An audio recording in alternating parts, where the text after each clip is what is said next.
They can hear you.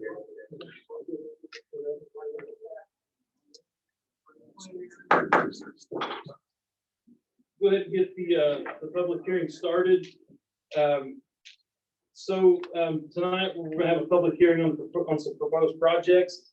If you're interested in speaking at the hearing, please make sure you have signed the yellow sign-in sheet at the back of the room, which should include your name and address. After the presentation by the administration and its advisors, there will be an opportunity for the public to make comments about the projects. At the hearing, we will ask that each person limit their comments to 3 minutes, and if the topic be limited to the proposed projects under consideration.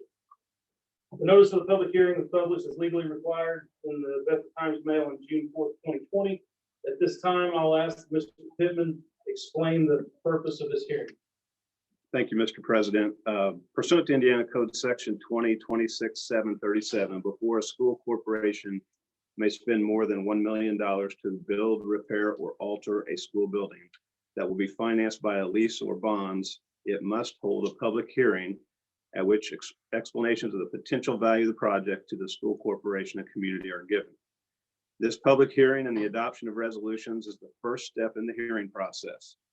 We published notice of the hearing on the proposed lease in the Bedford Times Mail on June 15th, 2020. This notice stated the minimum and maximum payment schedule. The minimum payment of $185,000 would be due every 6 months while the projects are still under construction. Once NLCS has completed the projects valued at a maximum of $5,350,000 and filed an affidavit of completion, the payment could be as much as $2,690,000 annually for a term until the balance is paid in full. The resolutions to be voted on in this hearing will establish the need for the proposed projects, the intent of NLCS to repay expenditures, and approving the form of the lease with the North Florence Community Schools Building Corporation, which was established in 1991. Thank you, Mr. President. Thanks, Mr. Pittman. We'll now hear from Dr. Mungle about the process of determining and communicating projects to the community, the need and overview of the project. Thank you, Mr. President. In an effort to meet the needs of our schools and students, it is my recommendation to bond $5.3 million out of the debt service fund. The debt service fund can only be used on facilities according to state and federal law.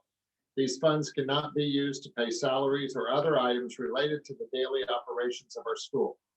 This is how all schools in Indiana maintain their facilities and make improvements to their current facilities.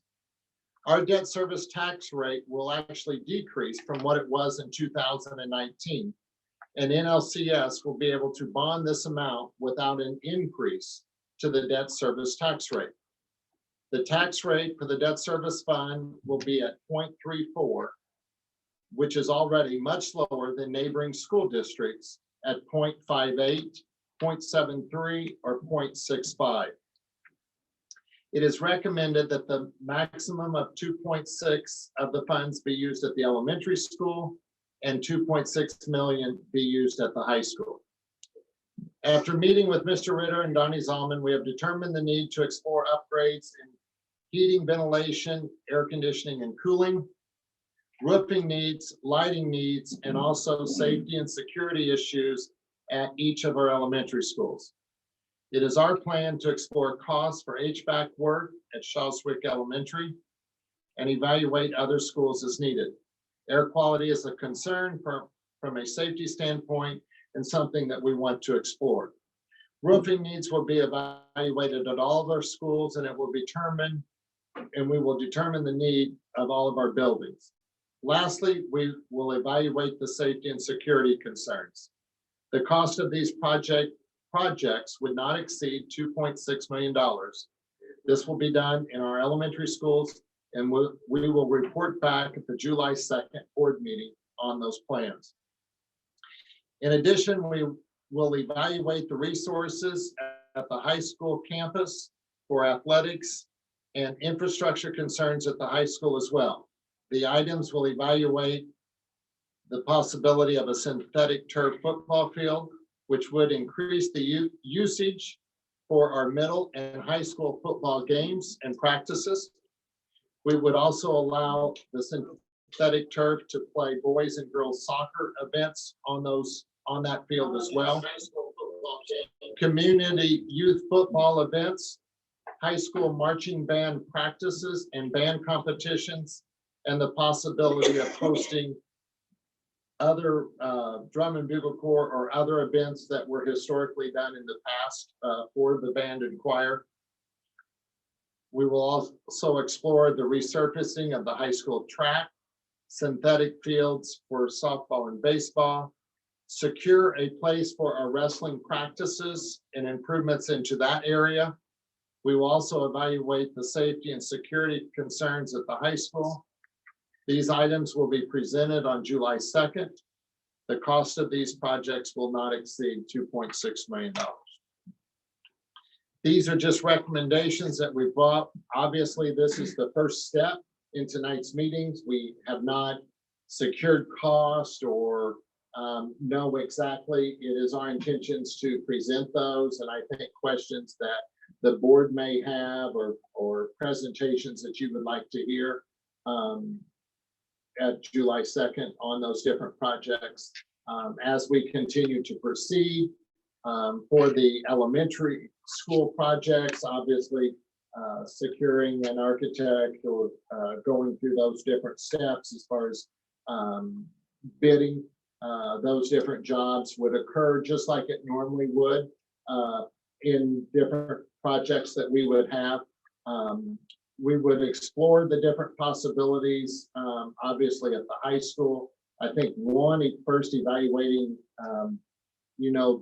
the current usage and what the usage would be and how it would benefit or not benefit that at the high school, but then also looking at and doing our best to explore many of the other schools that have went through the same process, similar process.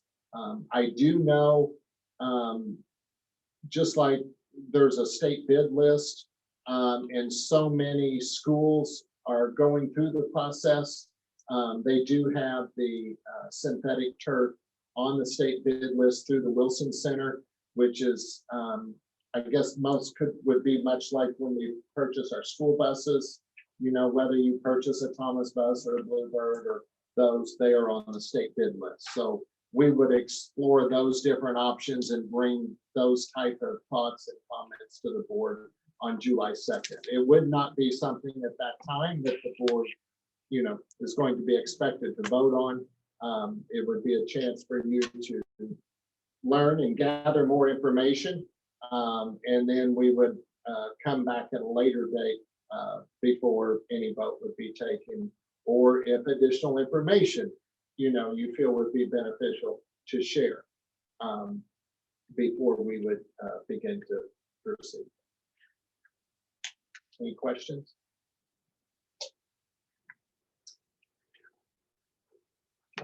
We'll now hear from our underwriter, Damian Magos, with Raymond James Associates, about how the proposed projects will be financed, as well as information about the effect on a typical property taxpayer. Damian? Thank you. Thank you very much. So I've told everyone, thank you for inviting me. It's nice to get out of the house. Before we look at the financing, I want to look at the process that the school corporation is going through.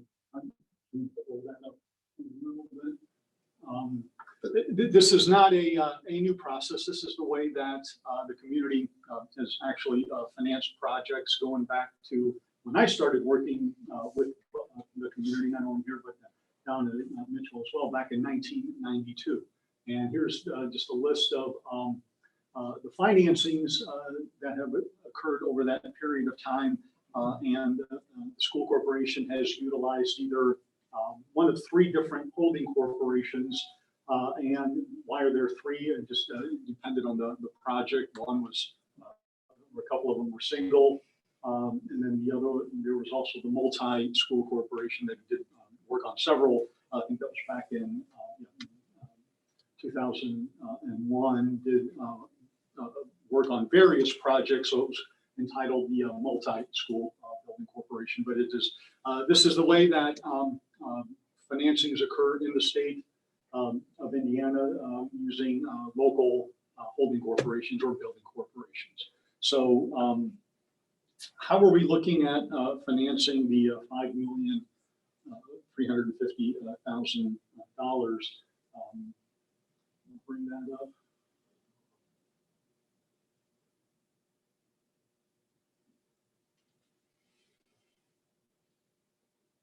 Well, as he's bringing that up, the process in establishing a budget and establishing a payment and the ultimate impact is very similar to the way that the school corporation budgets every year.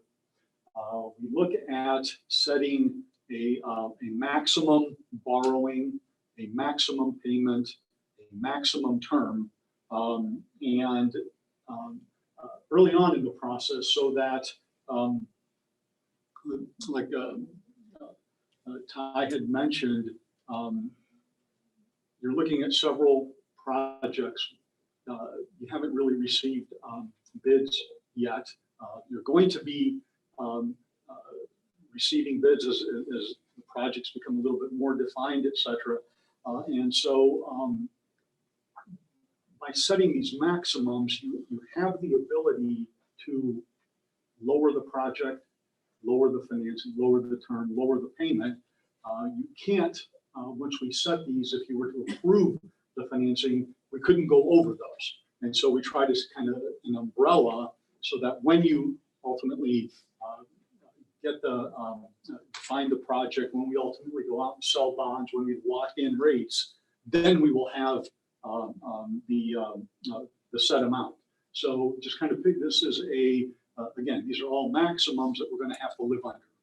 And so $5,350,000 project, we would sell bonds. This is assuming if everything goes well sometime in August of this year, and then finance or funding, you would get the money sometime in September. Just keep in mind that out of that $5,350,000, not all of that is going to be used for construction. Almost, a large part of it is, but there's going to be some costs associated with that, the cost of issuance, and that is all of the costs that are associated with putting together a bond issue. So financing cost, all of the legal cost, all the trustee, if there's a rating agency, all of those are in that $200 and some thousand payment. That 200 and some is probably a little bit high, but again, just budgeting wise, when we ultimately again sell bonds and all of the items are finalized, whatever is in the balance will transfer up into construction. So it's not, there's probably $50,000, $60,000, I would say, somewhere in there, just being conservative in estimating what those costs are. So if we were to sell bonds in August, the first payment wouldn't be until the following year. So if we're selling bonds in 20, the first payment is actually in 2021. And you can see here that you have existing debt that comes off. So we're going to take advantage of the debt that's coming off and make payments. So for example, in 2021, we're looking at a $365,000 payment because that gets increases the debt service levy back to where about that $4,890,000. And you can see that every year as debt comes off, the payments kind of increase. And then finally, at the end, there were a couple of $1,510,000 payments. The goal here, as we started talking about this project well over a year ago, was, one, we need to maintain the debt service rate, if not decrease it, and allow for the possibility of maybe a project or something down the road that would give, the community, the future board, future administration, whatever, if there was a project, the ability to do something and not increase the rate. So you can see that for about 5 years, we keep the rate at that 4,890,000. And then there's a trough there and a little dip that would give the board the ability to do something without increasing. Nothing is planned. So if you did not do anything, or as the community, the school didn't do anything, and then the rate would drop down to, you can go to the next. Hey, Damon, could you explain for a second why that's important to maintain that rate or to maintain that level? We talked about losing, our debt services coming off and then. Right, okay. Especially to the community and to our local, and for our tax rate, I guess. Well, one of the things that we've always, and I didn't go back to 1992, but it's always been try to keep the rate level, keep the levy level, because what you don't want to see is spikes up and down. 1 year it goes up, 1 year it goes down. And then now with this whole circuit breaker and everyone, the way that the circuit breaker impacts is every taxing district has its own little bucket. If you were to allow that rate to drop, in essence, you've now filled the bucket of every other taxing district, and you're giving them the ability to do more. And then if we wanted that money later, we would have to Then if do a you wanted to- referendum or something and raise the tax rate to get that money. Yes, then you would have to raise the tax rate to get that. So it behooves our community as well as us to do this in order to keep the tax rate where it's at. Help us fund these projects as we Right. outlay a little bit later without doing anything to the tax levy of the community. Right, exactly right. And so, yeah, you can see from 19 to 20, the rate in pay 19 was 37 cents, and 20 it dropped to that 34 cents. We're going to keep it at that 34-cent rate. Now, having said that, you've had nice growth in your assessed value. I'm using, again, being conservative, I'm using the pay 20 certified net value of $1,152,000, and I have made no assumptions for growth. And so if it was to continue to grow and we kept the levy and the rate at that level, if that AV increases, your rate will decrease. But we've not made that assumption. So this, again, this is kind of the worst case. And so even the lease payment, we're looking here at a financing that's 7 years. But again, in setting that bubble, we said that the maximum term would be 10 years. And the maximum payment was that, whatever, the $2.6 million. That gives us flexibility. Right now, this is the plan. This is the way that the financing is structured. But if something should happen between now and the time we sell bonds, and the administration or you said, you know what, we really would like to pay this off a little quicker. Well, then we could increase that 2026 payment and pay it off a little quicker. So again, right now, this is the proposed financing, but because we've set these maximums, we have until, really the day before the bond sale to structure how we're going to ultimately, and when we lock in the rates, that's when the financing is locked in. Why do we specifically say the maximum we would pay would be 2.6 million at a time? Is that just to protect us from? That's that kind of gets the rate all the way up. If we wanted to, like I said, can you go back to the previous slide? I think if you wanted to add another $1 million payment in 2026, we could do that. Okay. So it would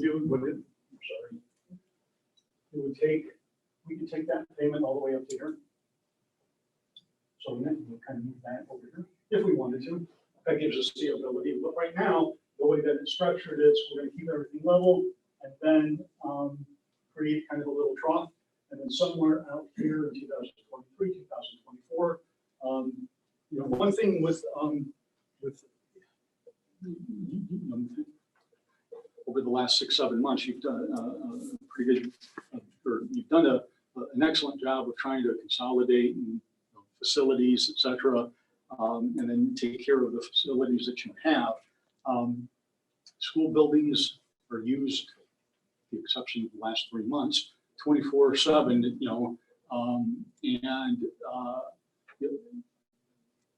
there's always some sort of maintenance. There's always some sort of, programming change. There's always something that would require, an addition or renovation or whatnot. All of these mechanical systems, and again, incredible job of taking care of them. But we're talking, 4 years, 5 years down the road. Who knows what? So it just gives you the flexibility to structure how you want to, structure, not so you don't, kind of paralyze a future community or a board. If we kept everything level and all of a sudden in 24 or in 23, if we need to do something, now you would be increasing your rate. And so it's kind of a mix of, kind of timing in terms of listening to what the capital, the improvement plan is, and kind of structuring to kind of fit in rather than, here it's 2023, we've got to do something kind of thing. So it's a little bit of foresight and planning on your part, and the administration, and also in helping with the community. So again, the goal, if you go back to the or go to the next slide. I have a question for you. You may have touched on this before. Did you mention if all of that money is not used, like what have, like, do we have to use it all? Or what if we don't use the full 5 point whatever it is? Okay, maximum borrowing is $5,350,000. I'm sorry? Not 27 million. No, it's a $5 million borrowing. We just go back to the beginning slide. Okay, so $5,350,000. That's the maximum amount we can borrow. I'm sorry? That's the maximum amount we can borrow. Given the projects that you've identified at this stage, with preliminary numbers and estimates, it comes up to $5,350,000, or actually it comes up to about $5,140,000 some thousand. I think it was like 2.6 and 2.6 or 4. And then there's going to be some financing costs. So the maximum that you can borrow, if you proceed with this, is going to be $5,350,000. And the maximum, you have 10 years maximum to payment or to pay it off. That's the maximum term. And the maximum payment is $2,600,000 some thousand. If we can go to the. But if we don't, that was my question, is say we have the bids back and it's really only going to cost 4.7 million to do it. Then What that's, happens? That's okay. that's okay. It can't be 5.5. And that's typically what happens. We've set a maximum, but it's not going to come out right at, the maximum. So we usually end up in that ballpark. But I think to identify it, we had to list those maximums. What's the maximum term of paying it back? Yeah, that's 10 the way years. that the What's the statute- maximum payment per year? 2.6 million. So, and the maximum amount we would borrow is 5.6. Yeah, that's, and then those are the anticipated payments right now. Again, you're looking at a 7-year financing. But we have the flexibility to go out to 10 if we wanted to. If you said, well, you know what, those $1.5 million, maybe if we want to stretch those out, we could probably stretch them out another 3 years. But again, in terms of identifying the current needs, and then again, given the ability down the road for something, if should it occur, this is the proposed repayment as of now. Want to sum up real quick, like Larry was saying. I think a lot of people, when you say the maximum we can pay back is 2.6 million, I think there's some people thinking that we're gonna pay back 2.6 million every year for 10 years, and that's where this number 27 million. Oh, gosh, okay, yeah. So there's people out there talking, saying we're gonna borrow $27 million, but that's just the maximum we can pay back. You don't have to pay that back every year, it's just the maximum you can. And that's kind of one of the quirks of the statute. So here we are we're getting ready to do a project, and we're not really, gonna go out and sell it till maybe August or even September, okay? But to begin the process, you're forced to put together a budget. Well, okay, now you could hire an architect, and you could take a lot of time and spend a lot of money up front to get estimates before, and then, if you decide not to, then you've all of a sudden wasted all this money up front. So what you do is you get some, to your best estimates for construction, estimates for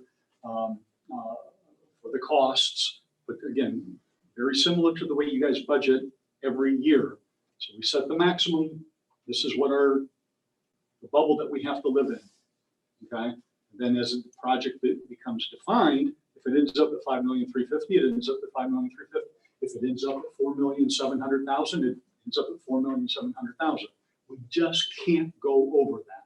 But I just want to let everybody be clear that we're not gonna pay 2.6 million every year for 10 years. No, you're paying, that's the payment right there.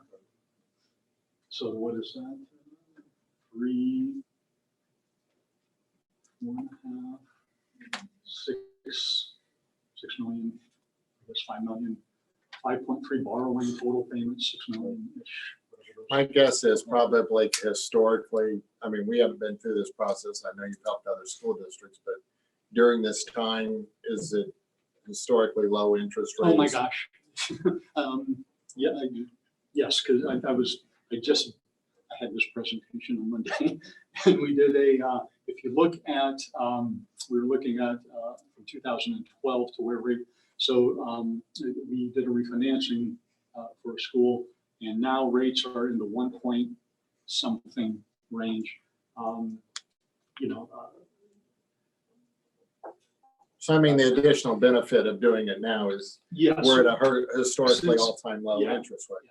Rates have plummeted, I think, if I recall, January 21st was the first COVID case in the United States.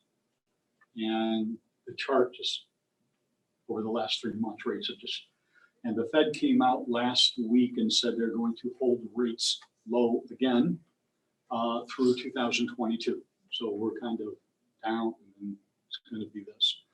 Rates did increase because the Fed went into an increasing over the last year and a half, 2 years. It seemed every time that they met, it was a 1/4 point increase. Again, and it wasn't a surprise because their policy was to keep inflation in check. And so there was a continual increase, and then we had this, and everything is just dropped. So yes, we're in a very advantageous time. I mean, it was low to begin with, it's lower now. So again, yeah, no, that's the anticipated. The only thing like I said, I could see changing would be, paying it off a little bit quicker, or maybe extending it a little. But right now, that's kind of the plan. And then on the next page, you can see that between 20 and 21, there's 3 cents of debt coming off, and we're just going to fill in that little 3 cents to make sure that we stay, I think, at that 34 cents. And again, I'm using rates that are a little bit higher than normal, but when we go out to, when we lock everything in, there's the possibility that it could be, it could come in under 34 cents as the overall rate. So, are there any questions? One other question, just to kind of clear things up. Why is all of this going through a holding corporation? Can you explain kind of or maybe Ty can or somebody, why the buildings are owned by a holding corporation? Okay.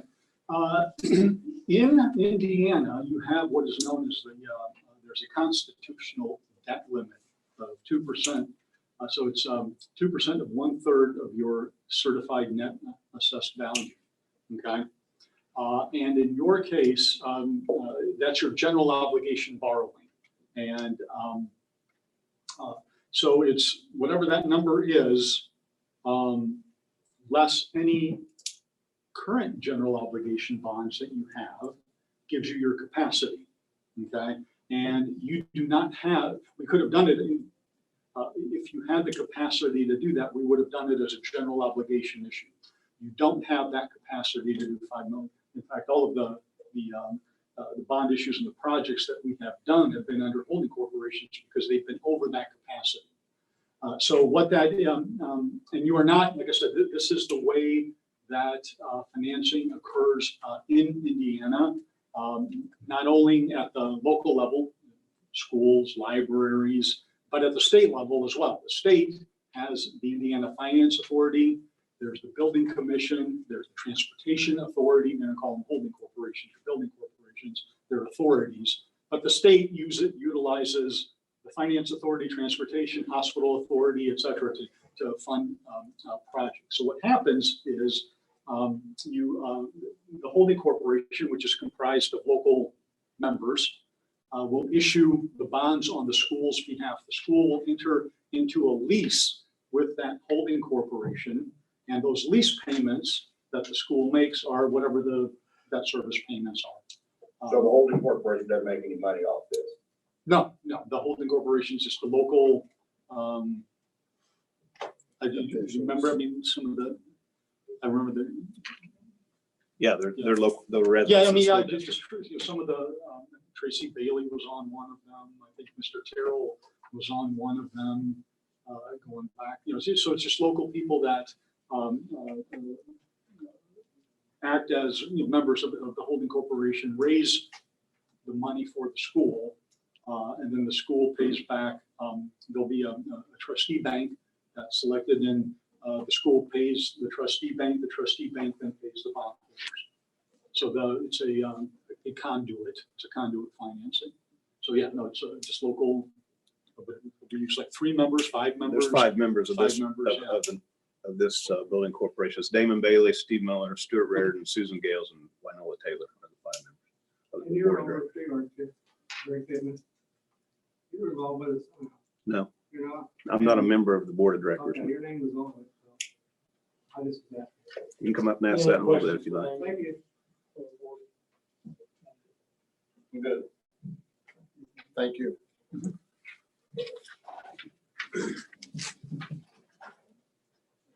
Thank you.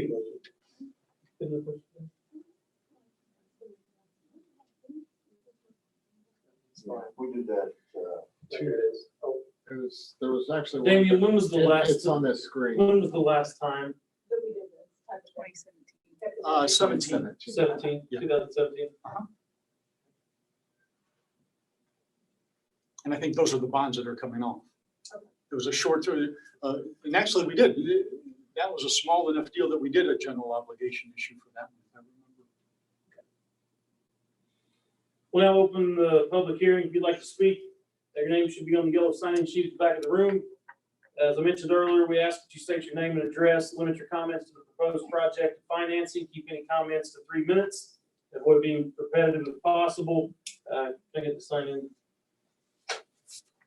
Call the names in order. Let's see.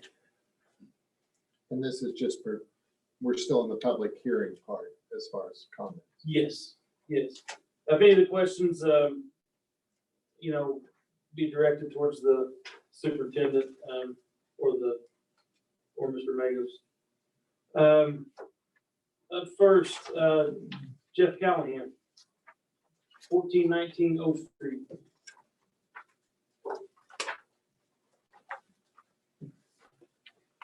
Thank you for the opportunity to speak here this evening, and I promise I'll take less than 3 minutes, but I'm here obviously to speak on the improvements that were discussed about at Bedford Florence High School. And as the athletic director there, going to go into my 18th year in that position, it is exciting that this is being talked about. It has been talked about for the last 10 years or so. And I think it would be a great improvement for our school, for our athletes, for our students, all of our students from K through 12 at some point could go through the high school and benefit from the facility improvements, and not just football. It's a lot of different sports, it's a lot of different kids, and it'd be a great opportunity at this time. A couple of things along with that.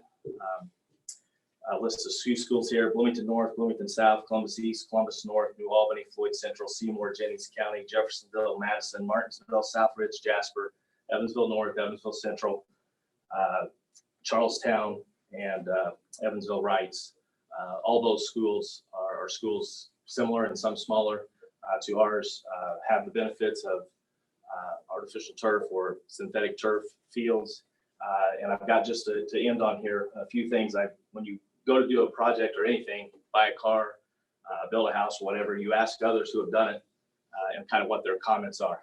And I'm a little, can't see very well, so I'll take those off. But Andy Hodson, Bloomington North, we've had it for 12 plus years. It's a great asset for our school and our community. Our football field has become a multi-use facility with minimal maintenance required. Jennings County, Corey Stevens, they just put it in. It has been a matter of pride for our student athletes, coaches, faculty, and staff members and community. Martinsville, it's been a blessing for our school community since multiple teams, programs, groups utilize the field year round. Columbus East, P. Hughes says, inch to inch, dollar to dollar. Besides the gym floor, nothing is used more than the turf football field at Columbus East. It is used year round. And last, I'll leave with this. Everybody here probably knows J.R. Holmes.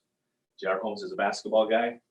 J.R. Holmes says the best single thing we've done for facility usage in Monroe County schools, used year round from daylight until approximately 9:30 at night. So those are just some of the folks that have what I think our kids would benefit greatly from. And again, not just athletics, not just football, band, PE, middle school, voice club, community. It would be a great addition and a great improvement. Thank you. Thank you.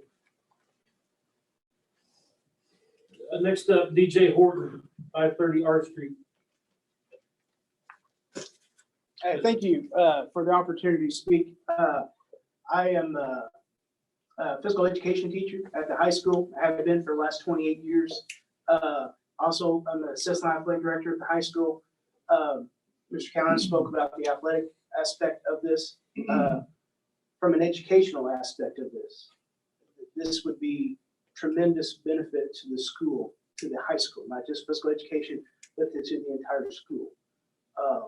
We did a study a few years ago, and our current football field, the total usage for the entire year was 75 hours, including just football games, band practice once a week. If they had a competition on a Thursday, get practice or one night a week on a football field. Other than that, no one is allowed on the football field. So our football field gets 75 hours of use a year. I would guarantee that if we ended up with a synthetic turf football field alone, that number would be over 1,000. Because I know physical education classes will be out there almost every day. And the use to the public and the benefit for not only the high school kids, but the other kids in our corporation would be tremendous. And then if we were able to get the softball and baseball field along with that, then it magnifies it tenfold. So I currently schedule the facilities at the high school for athletics. I know how difficult it is for us to get gym time for an outside organization. This would make that so much better, because now we have another venue for somebody just to go out and utilize. So not only from athletics points, I know a lot of people look at this as athletics. It's not. It's an educational addition to our school and our corporation that would be greatly benefiting every student in our corporation. Thank you. Thank you.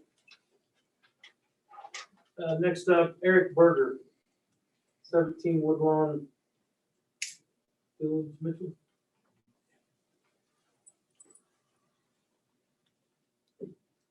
First of all, thanks for letting me talk on behalf of the kids. One of the marching band directors out at the high school and the music department chair out at the high school.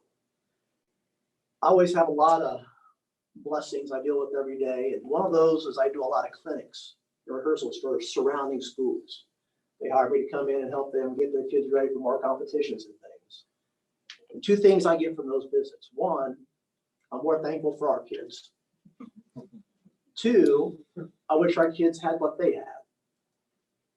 You know, I practice on these fields and work with around these synthetic fields and see the benefits of it. It's going to help all the kids, but from the marching band viewpoint of it, we're judged on two things when the kids go out to compete. We're judged on music and visually what we can do moving around on the field. Well, we practice on pavement. You get out on a synthetic turf field, half your sound just starts to disappear. So our kids are practicing in an environment all the time that they're not competing in. So that puts them at a disadvantage when we do a contest. They judge us on our vocabulary and content of what we do on the field. And right now there's a lot of things we can't do because we're on pavement. If we're on turf, we can get down on the ground and do things. We'd be able to do a lot more in competition and score better. So I'm just really happy to see after all the years that this opportunity is coming around for the kids. And I really hope it works out for them. But thanks for allowing me to talk for a little bit. And thank you. Thank you. Next up, Jim Jones, 156 Rockwood Drive. Good evening. Thank you for letting me speak on behalf of facilities here. So I am the band director in the high school.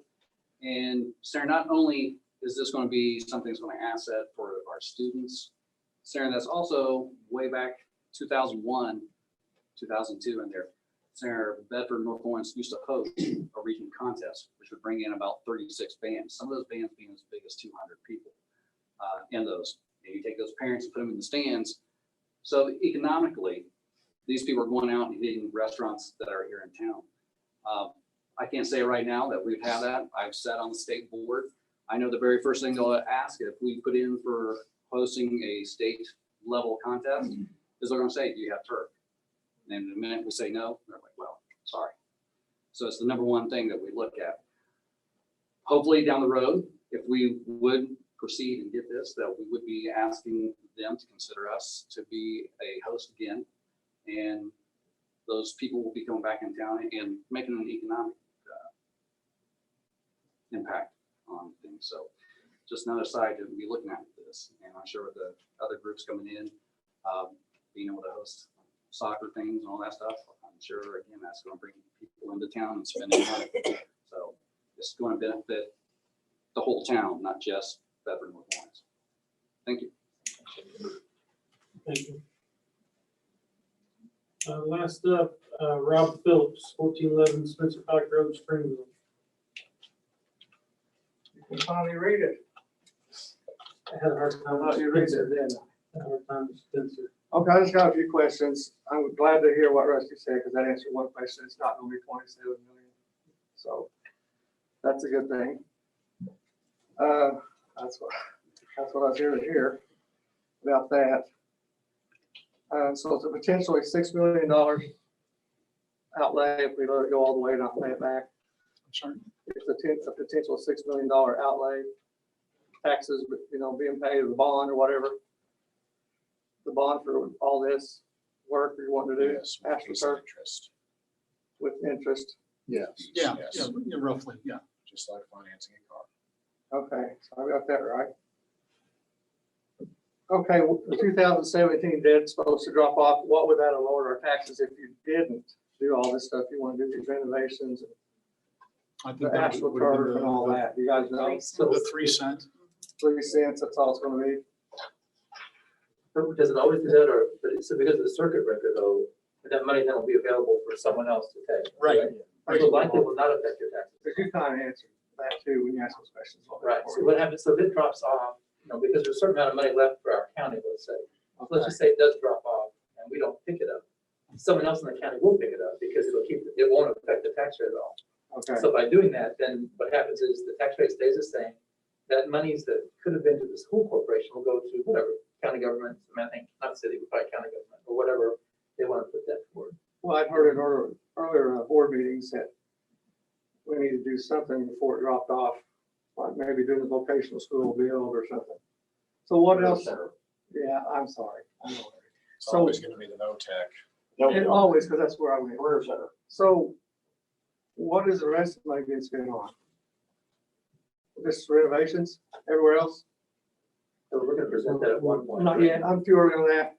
No, I think we have. No, well, we're looking at spending half of the funds on the elementary schools. And I think looking at infrastructure, primarily heating and cooling, roofing, safety and security areas. Maybe fix the sewage plant and need more. The sewage plant need more, nothing's wrong with. Really? That's why it's shipped to the bid, you know? And then we're Okay. looking at the other half would be spent at the high school. Okay. And here's my another concern, maybe not you guys or whoever, but a certain person here was involved with another building job at a county down the road. It all had to be redone because of shoddy work.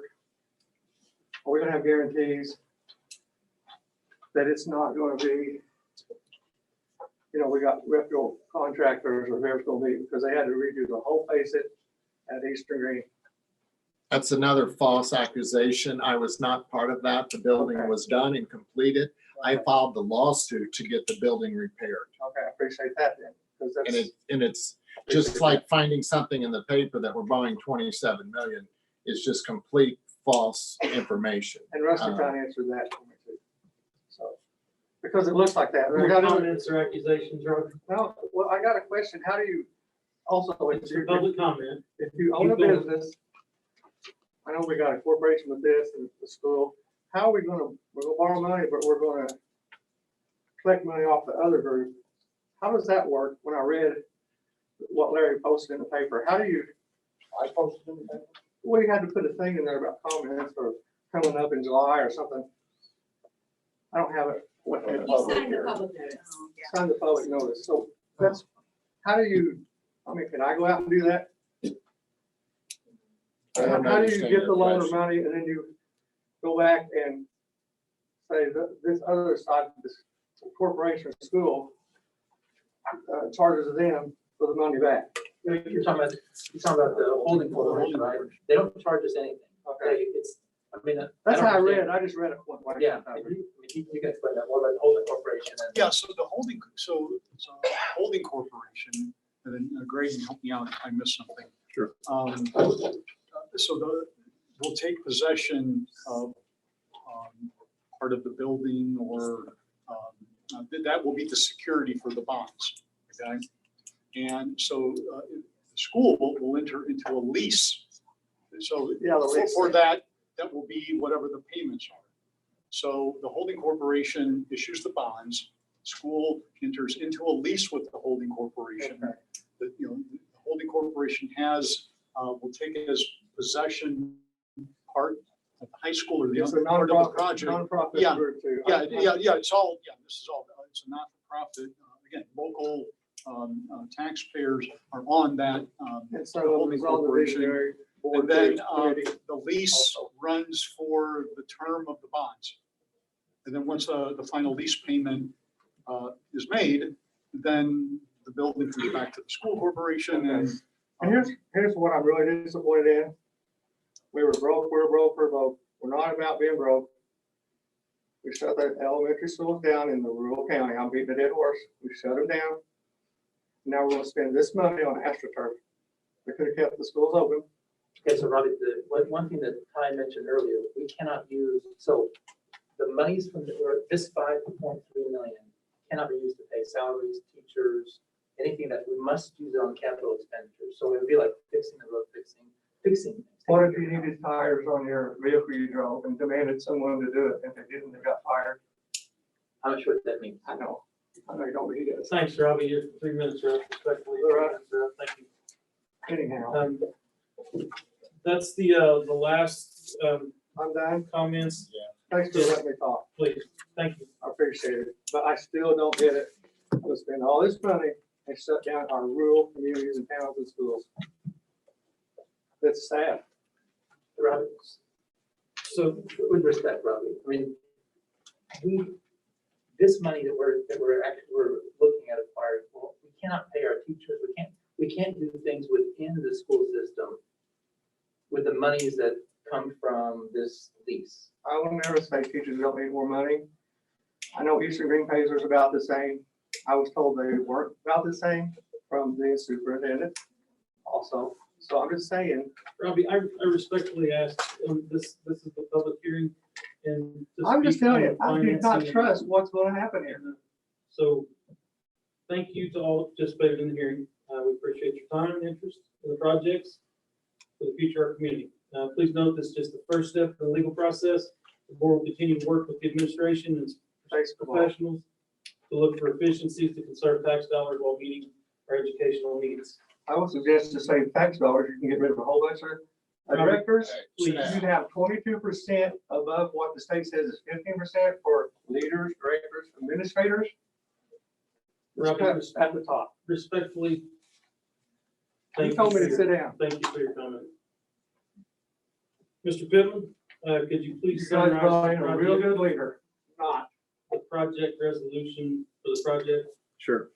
The project resolution for the project is required because the school is planning to spend more than $1 million per building. It contains the estimated hard and soft construction costs and the cost of issuance and establishes the total project cost. It also contains the estimated tax impact. Could I get a motion to adopt the project resolution for the project?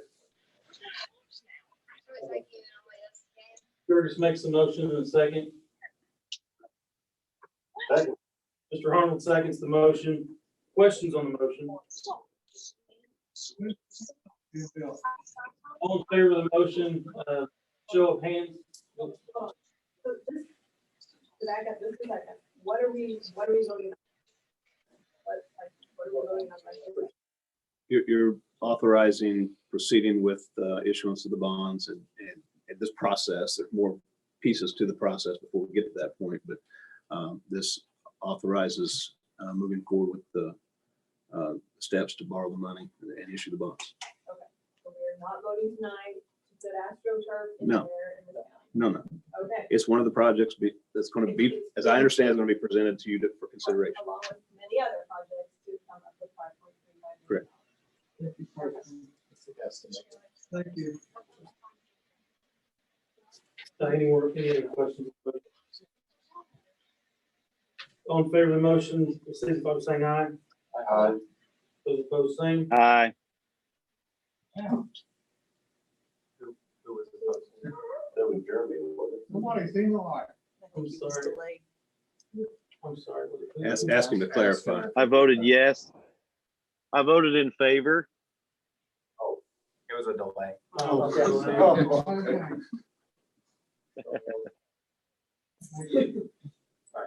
I will record reflect that all in favor of the motion. Mr. Pittman, you want to summarize the resolution determining the need for the project? Yes, thank you, Mr. President. As the resolution states that you're determining the need for the project, you're finding by passing this resolution that a need exists for the project and that the school corporation cannot provide the necessary funds to pay the cost of the project required to meet such need. And you're authorizing proceeding with the necessary negotiations and all other steps looking toward the financing of the project, building corporation and the lease of such facility to the school corporation.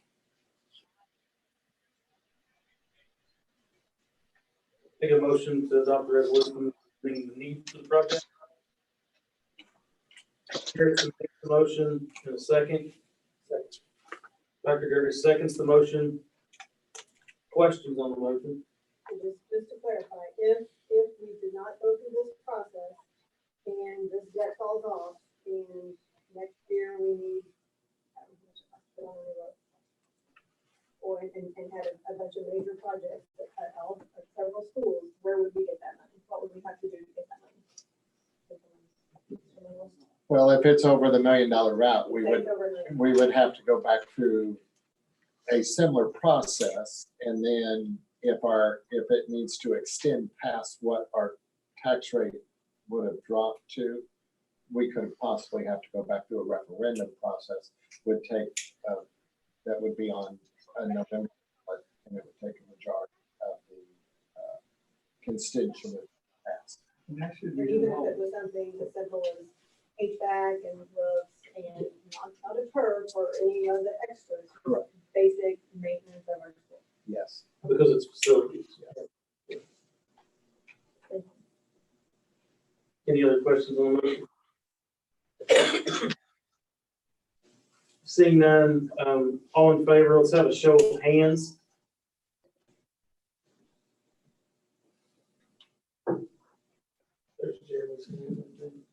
Yeah, let the record reflect, all board members in favor of the motion.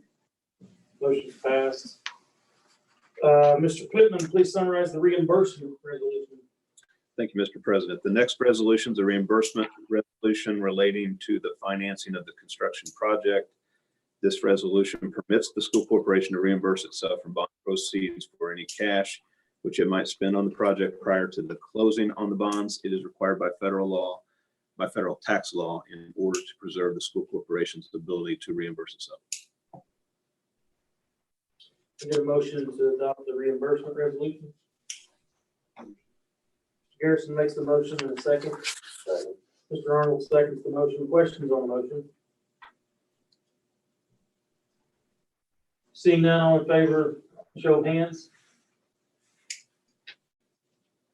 The record reflects that all board members voted in favor of the motion. Motion is passed. Once again, Mr. Pittman, the resolution approving the form of the lease agreement. This resolution, oh, I'm sorry. Was that was the last?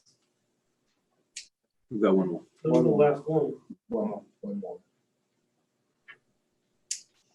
Okay, do you have a motion to adopt the resolution approving the form of the lease agreement? Yeah, the resolution of this, the final resolution for tonight, though, it's the resolution approving the form of the lease agreement. This resolution provides the preliminary terms of the lease agreement. You're not entering into the lease agreement, you're just approving the form of the lease agreement at this point. Just like the holding corporation, the whole thing we're talking about. Yeah, this will have to be approved by the building corporation as well. You're just approving the form of the lease. Get a motion to approve. Dr. Curtis makes a motion in a second. Mr. Garrison seconds the motion. Questions on the motion? Seeing none, all in favor, show of hands. The record reflects that all 7 board members voted to approve. Motion is passed. With that, if I can get a motion to adjourn the public hearing. Can I ask one more question? Motion. Can I ask a question? Mr. Arnold makes the motion in a second. I got one more question. Do you have a question on the motion? No, I got a question about with it on the schools, the bonds, the window lane. Robbie, I'm sure in the regular meeting, I'm sure you'll have that opportunity. We have a motion and a second. Who's second? Mr. Garrison seconds the motion. Any other questions on the motion to adjourn? Seeing none, all in favor, show of hands. Motion's passed, all 7 board members. If I could, if we could take 2 minutes, let's say 3 minutes for a bathroom break, even consistent 3-minute thing here. And we'll come right back. Is it mandatory? No, it's not a mandatory break.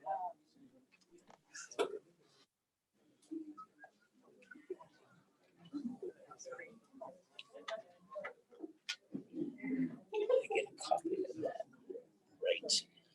Information I'll hit you after the meeting. I can still have to call the meetings and everything like that, but I just wanted to see whether that's.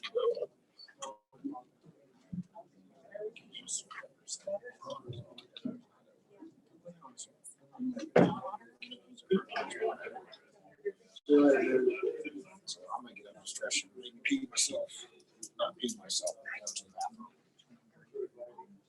Water.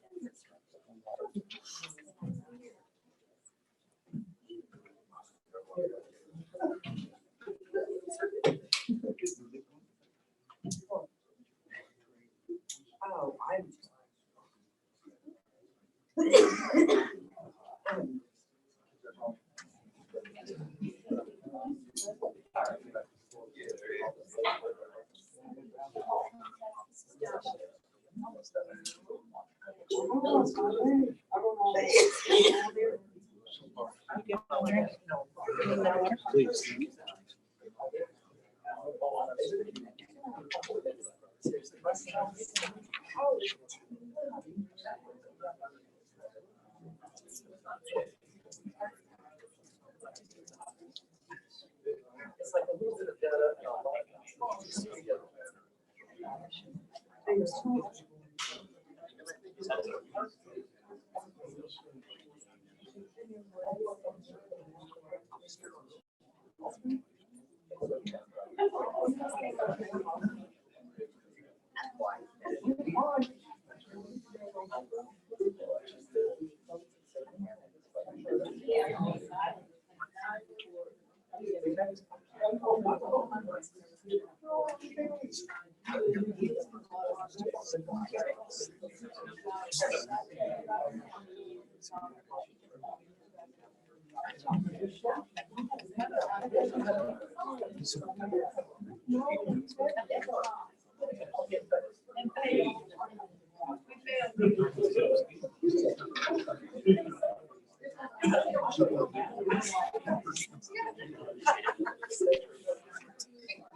It's all great to see.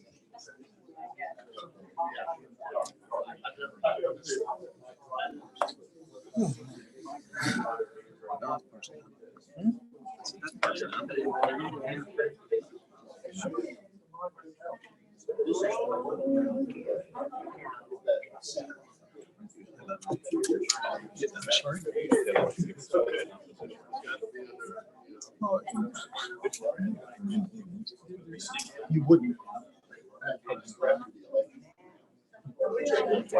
Yeah.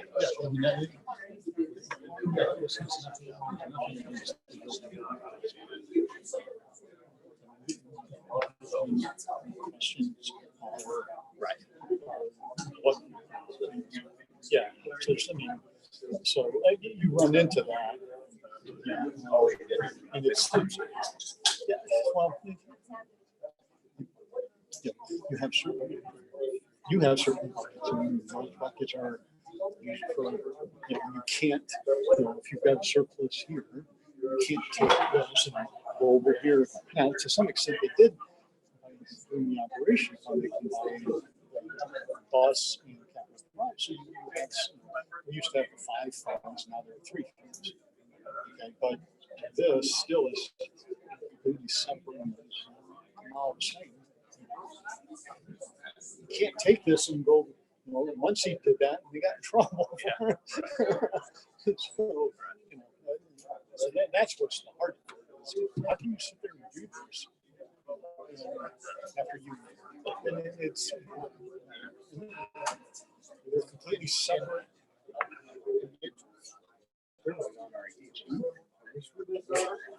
Yeah. That's what I just. text that says, do I need to excuse myself from middle school athletics? Are we voting on? Because he's coaching. Probably. Just his own position. Can I just say Pittman said no, it's okay? Which position? Yeah, Jeremy just asked. If he- If it was his own. I'm just having you guys prove this is what we do. This is Creation of and this is what county did. This is what, he can vote.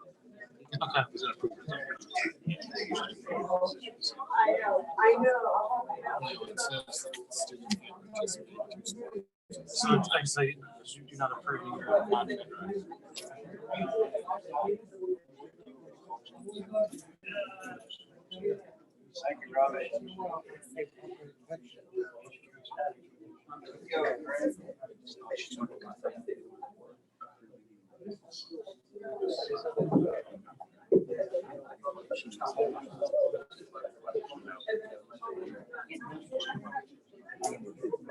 That's right. That's right. So we can go over the process.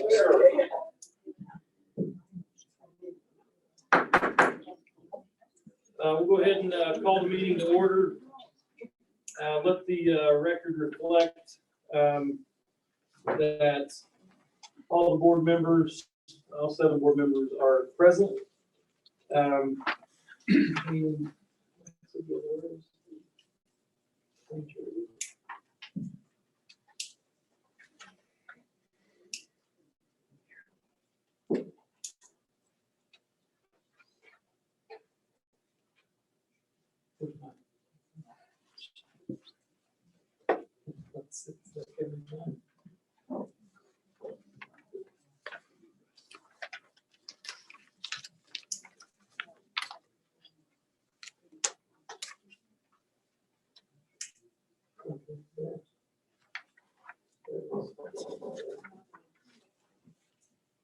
This meeting is a meeting of the school board in public for the purpose of conducting the school corporation's business. This is not to be considered a public community meeting. There may be time for public participation as indicated by the agenda item or as directed by the president. The meeting site is fully accessible. Any person requiring further accommodation can contact the superintendent of the school corporation central office. The meeting will be electronically recorded and will be kept on file in the superintendent's office. A copy of the audio recording will also be available on the NLCS website. Website address is www.nlcs.k12.in.us. Let's rise and uncover, say the pledge. Mr. Arnold, you can lead us in the pledge. I pledge allegiance to the flag of the United States of America and to the republic for which it stands, one nation, under God, indivisible, with liberty and justice for all. Thank you.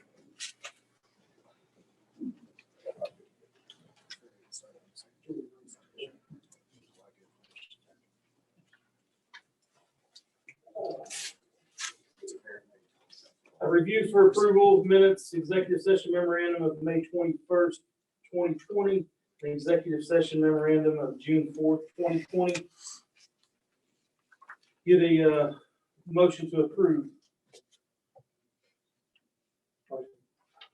Dr. Gertis makes the motion in a second. Second. Mr. Arnold seconds the motion. Questions on the motion? Seeing none, all in favor, show of hands.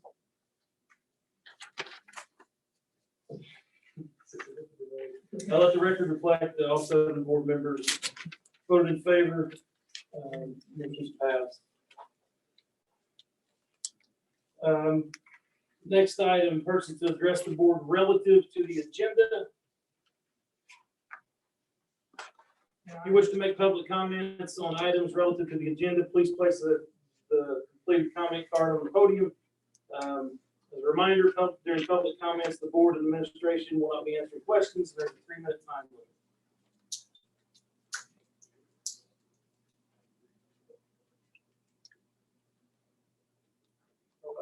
Just one. Rob Phillips, 1411 Spencer Pike Road. I had it printed at this time so you could read it. You knew us for Springville though. One thing I didn't know, we was doing other things. So the question now is, at the back, Which agenda item? what's about the debt on the schools? Is there debt or no debt? Because of the fact there was a picture showing no liens, no debt. I think Mr. Magus can also share. The information we shared is that there was no debt. And that's Says what, no liens, by the way. and liens, and that's what we had received.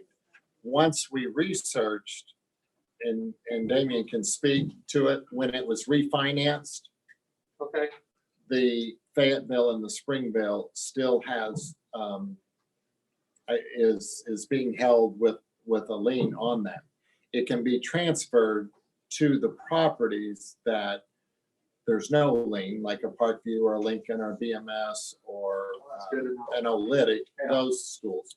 But yes, at the time, we had received information that there was no lien and it would not be a problem to close any of our schools. And Or to that's, sell them. or to sell them. That's what was communicated. But when we went back and after they went back and looked, and I think when it was refinanced or they did a refunding, they ended up still having and using the Springville and the Fayetteville school. You know how much that it is?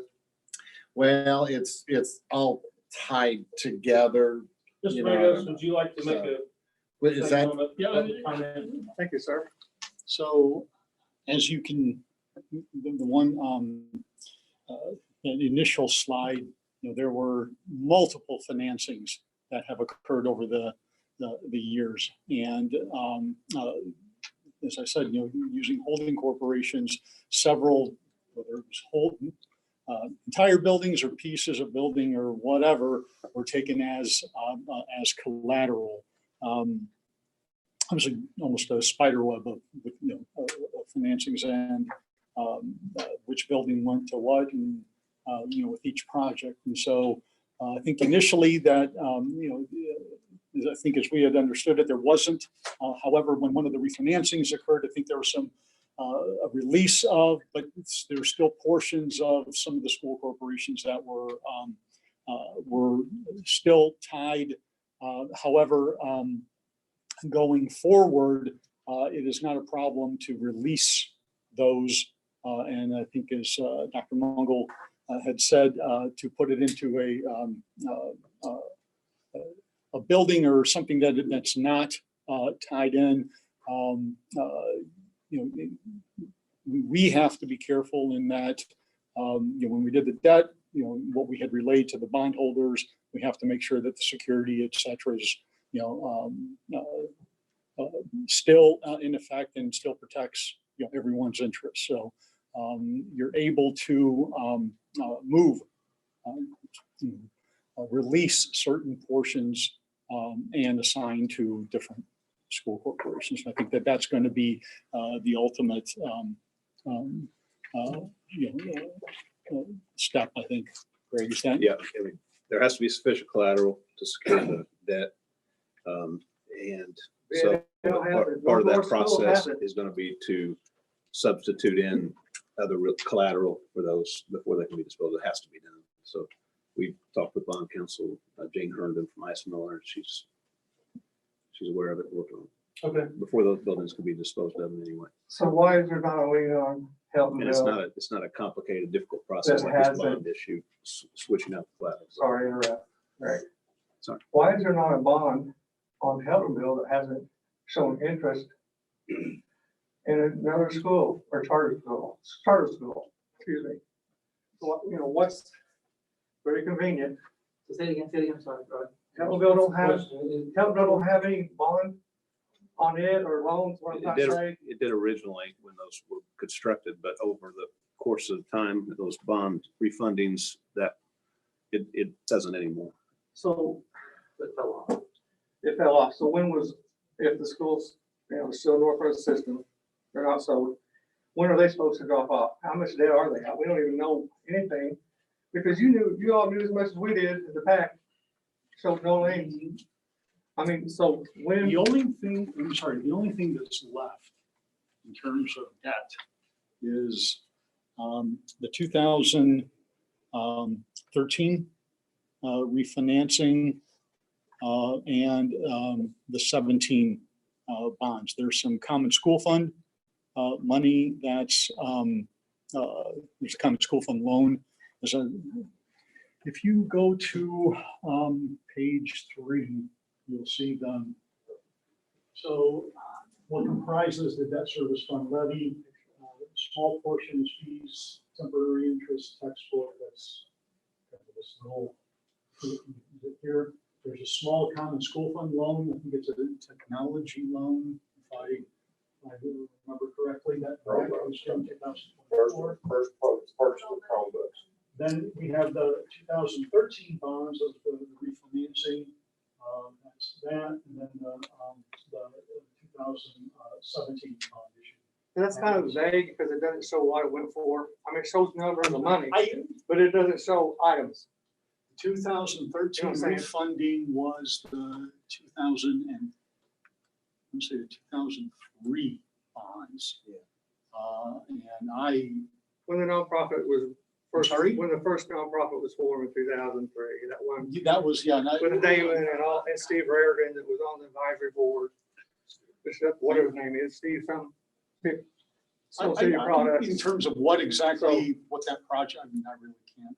I mean, I can get you that info, what, offhand, I can't remember what the 03. Why is it important? So we can help. It's important because you ought to just transfer it to other places. And And we just said we could. And you will, and let the townships have the schools that was sitting on their property when they gave them to the school system. Say that was last thing. Oh, let the township have them? Have them like they're supposed to by the law We're Just discussing read. it. We're discussing it. and without the debt, because you didn't want schools to begin with, so you ought to eat the debt that's on them. It's not, the debt's not, on the debt was on the village, those debt will come off the village. That's not gonna be an issue. It won't be an issue for the township trustee or the No. community that wants to do a charter school. Hallelujah. Because we can't give you, we can't be like selling you a house that I have a second mortgage on. We can't do that. Let's move on. Respectfully, could we limit it to one more public comment, please? I know I gotta get home and stuff, things to do. That was just my question, and it's like you're working on it fairly for the rural schools. It's We cannot, community that's been affected. so here's the bottom line, we cannot give a building out that has a loan on it, or lien on it. No more than you can sell a house that has a lien on it. Here I say it again. Right now, Heltonville doesn't have a lien on it because they haven't won a charter school. No. Just 7 Robbie, years ago, this is like years the ago, health bill thing 2013. was, yeah, 2013 was when the debt was dropped off health. That's 7 years ago. It has nothing to do with any of that stuff. That was a different administration, a different everything. It was all different back then. So you know when it's supposed to drop off at Fayetteville and Spring. I mean, I don't know. I can't recall which That's one. like, that's. so I know you can financial. transfer, it doesn't matter. I just, No, exactly, or you can transfer anytime. okay, So that should not happen. It's not an issue. okay, not an issue. Yeah, not an issue. Thank you, Robbie, appreciate it. Because we have sufficient, we have other ways of getting, we have sufficient assets to move to. In the general fund or Not general, fund, no, other buildings. another building fund. Thank you. I appreciate that very much. Thank you, Always. appreciate it. Next up, Donna Garber, 176 Eastern Heights Drive. Comment will be on agenda item I8. The handbook. Is that all right? Thank you. Okay, I am a custodian at Needmore School. I feel that custodians are at the bottom of the ladder. Even though we were considered essential during the highlight of the pandemic, I still feel that we don't matter. I'm concerned with the loss of some of our benefits, especially the loss of the increment pay, the holidays and/or sick and personal days. We worked during the pandemic when others were paid to stay at home, and I don't feel that that was really fair to us. The wage increase was good for the maintenance, but custodians received around 50 cents.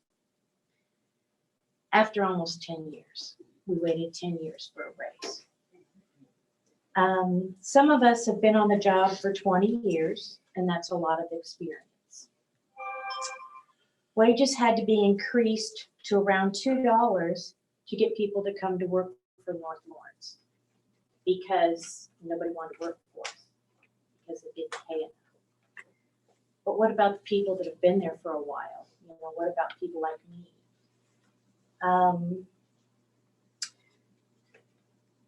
We've worked for decades, some of us decades, for the corporation, and we've got nothing, 50 cents.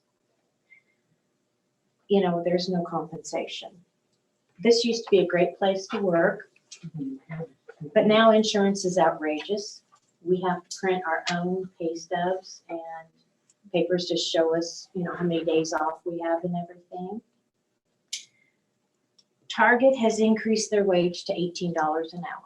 Granted, they probably don't get insurance, and they're probably only given 20 hours a week. But $18 an hour is quite a bit. After 24 years for this corporation, I make $12.83 an hour. I don't think that that's fair. I really don't. I work really hard. You know, I have a lot of experience, and I just don't feel like I'm being paid for it. Yes, I can leave and go somewhere else, but I'm 63 years old. I want to retire from Longhorns. That's, you know, that's what I want to do. But it would be really nice if I got a little bit more money. I work a second job at Walmart, and after a year, I make $12.23 an hour. So, thank you very much. Thank you very much for your respectful comments. And as you can see, ma'am, there's, the support staff agreement is not on the agenda tonight to be voted on. There are So I lots of gotta come back questions. tomorrow? No, there are lots of questions. There are lots of feedback that the board has heard from the support staff. We value the support staff, and there are lots of misconceptions out there of what is being talked about. We want you to make more money. We've said that for some time now. So we are working towards that. It's not at all about taking anything away from anyone. So give us some time and possibly some less rumors if somebody can help out with that. And we are working together as a board to come to, with the administration, to come to some sort of agreement that we can all, may not be happy with, but we can all live with. I So, don't expect $18. Okay. but thank you for your comments and respectfully 24 years. service. Yeah. Don't hold it against you for thinking. Never have. I'm serious.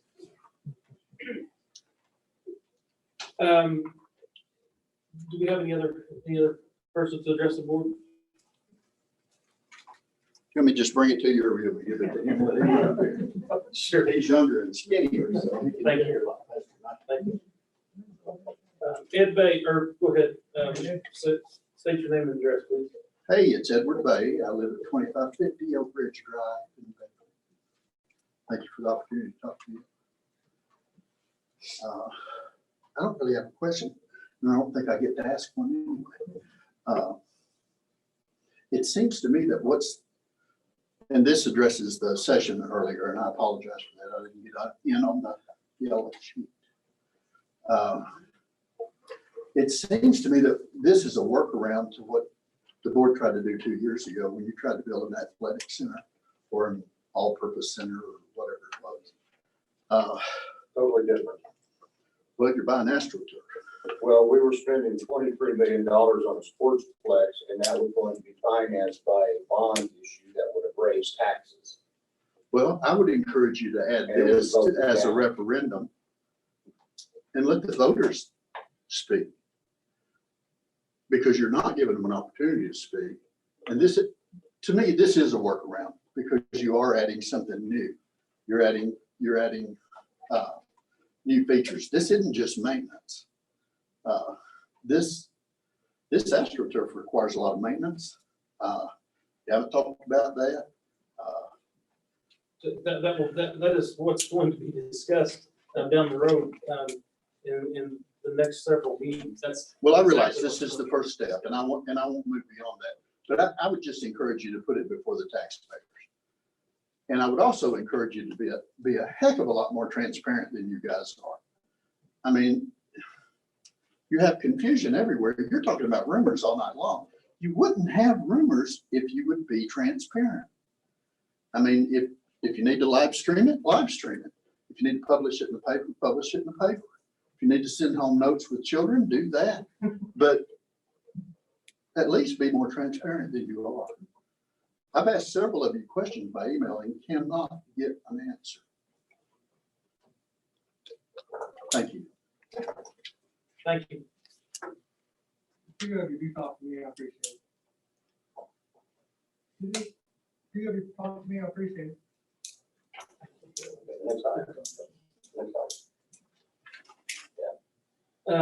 Moving on, Item F, Dr. Mumble. This time I've asked, we have a presentation or just to share, Mr. Tim Brook. This is a program that we are working with, offering some classes with the local jobs and skills, and just a brief explanation a little bit.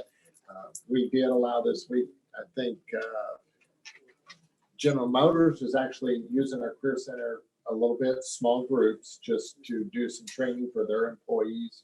So this would be somewhat on the same project. The nice thing is we're going to be able to do this in the summer, and none of our students, just to explore the possibilities. So go ahead. Thank you, Dr. Mumble. Mr. President and all school board members, just want to thank you for letting us have the opportunity tonight to address you and share some good information. In your board packet, we did provide 3 pieces of information. 2 of those are really just for your information. I'll do a couple of highlights, and then Heather's going to go through the one that Dr. Mumble was talking about for that class that we're talking about. On the first one, it was a 2-page review of the recently closed out Skill Up 3 grant. Just a couple of highlights that affect North Lawrence Community Schools as part of that grant. It was for $693,000, fully reimbursed and closed out. There's significant local support for that grant, about $375,000 from the community and stakeholders to enable to do the things that we've been able to do, including the Lawrence County Economic Growth Council, significant funding from them. At the Career Center was, as you've seen in our strategies, it's been a major focus for us in this grant, and doing anything we can to help with the improvement of the Career Center. We help support, if you remember, the 2018 needs assessment that Fleck Education did at the Career Center, and we used that. We helped with the CLNA assessment for Perkins funding this last January with Mr. Street. We funded teacher professional development. They had 3 sessions in May that were all attended by every teacher, and done extremely well again through Matt Fleck and his company. And then we also developed a 5-year strategic plan for re-envision North Lawrence Career Center. None of this would have been possible without bringing in the funds from the outside, and without support from Brad Street, who is doing, we believe, an exceptional job at the Career Center, and of course, Mr. Arnold's support from the Career Center as well, and helping with the Directors Advisory Board. We've also supported new programming at the Career Center, including non-traditional career fairs, student portfolios, career pathway processes, and project leadway initiatives, as well as money for the marketing for the North Lawrence Career Center that's currently in the strategic plan process. We just secured an additional $20,000 besides this money from the project leadway in partnership with General Motors.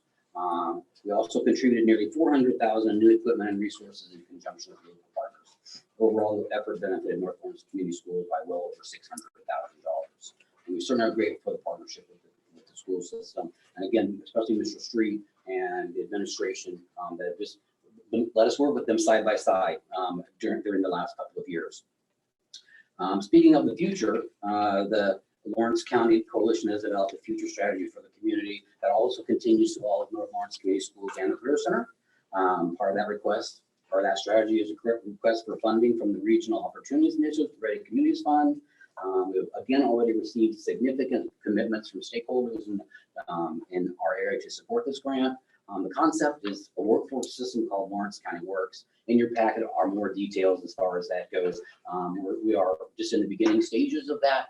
We wanted to share that with you up front on how it would actually impact North Lawrence Community Schools.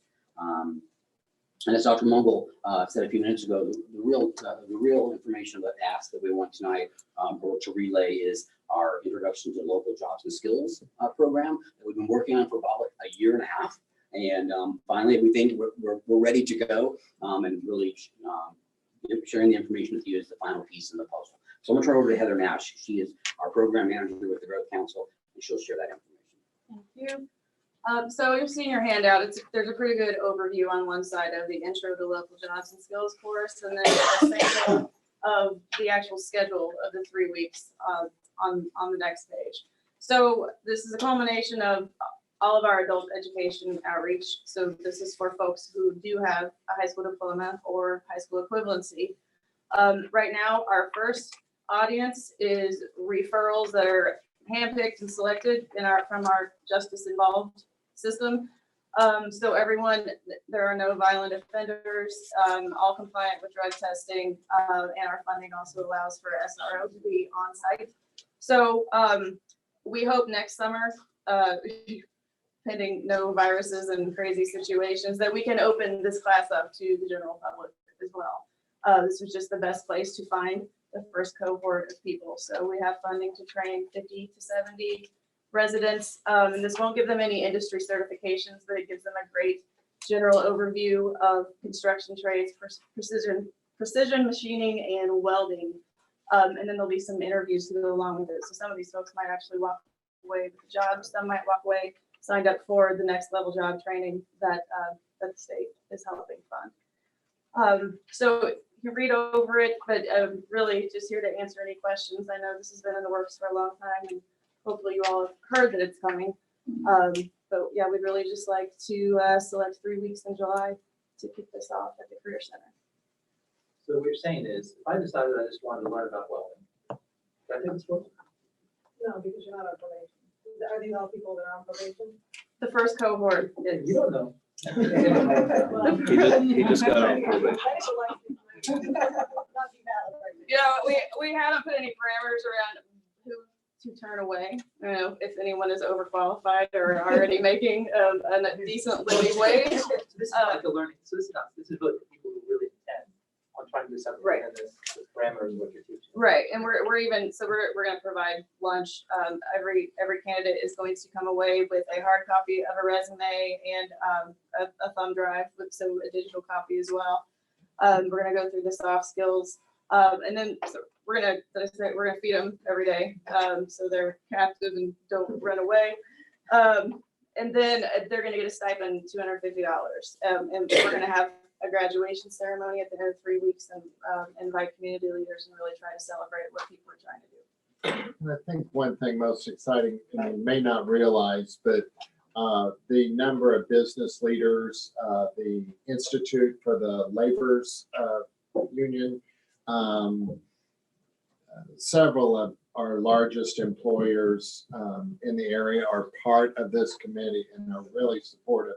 And I think it's just really an opportunity to try to provide some training and see if these individuals have an interest in really fill some of the jobs that we have here in Lawrence County. So is this a term and condition of their probation that they have to complete this program? For some of these referrals, it is being written into plea agreements. And is that all, like in your first cohort, that is all, it's not like any just general people from the community, it's all people Right. on probation? It's all referrals from corrections probation. And where does the money come from? It's part of we earmarked it in our grant funding through the Skill Up 3 grant that Joe was just talking about that just wrapped up. Because we've been working on this for some time, so. Does that pay for all the materials that they would be using at our facility? Right, yes. Does it pay us any extra for using our facility, our equipment, or repair on the machine? We didn't put any in for that. It does pay all the instructors and all of the additional costs. Part of that was we did receive, I don't know the dollar amount, I think off the top of my head, about $165,000 worth of new equipment in our career center, in the machine trades, in lots of different places. So indirectly, that would have been the payment in kind for just to cover kind of the electric or use of the facility. Is it our teachers? Yes, it is. Yes. It is. And they've agreed, I mean, you know, they participated. I think we're starting out with machine trades and welding And construction. and construction trades. So this is the same thing that came out in the paper months and months ago, so there was that deal that's happening. This is now. This is, yeah, this is, Like in January. this was- Yeah, this was exactly. without even talking to the board.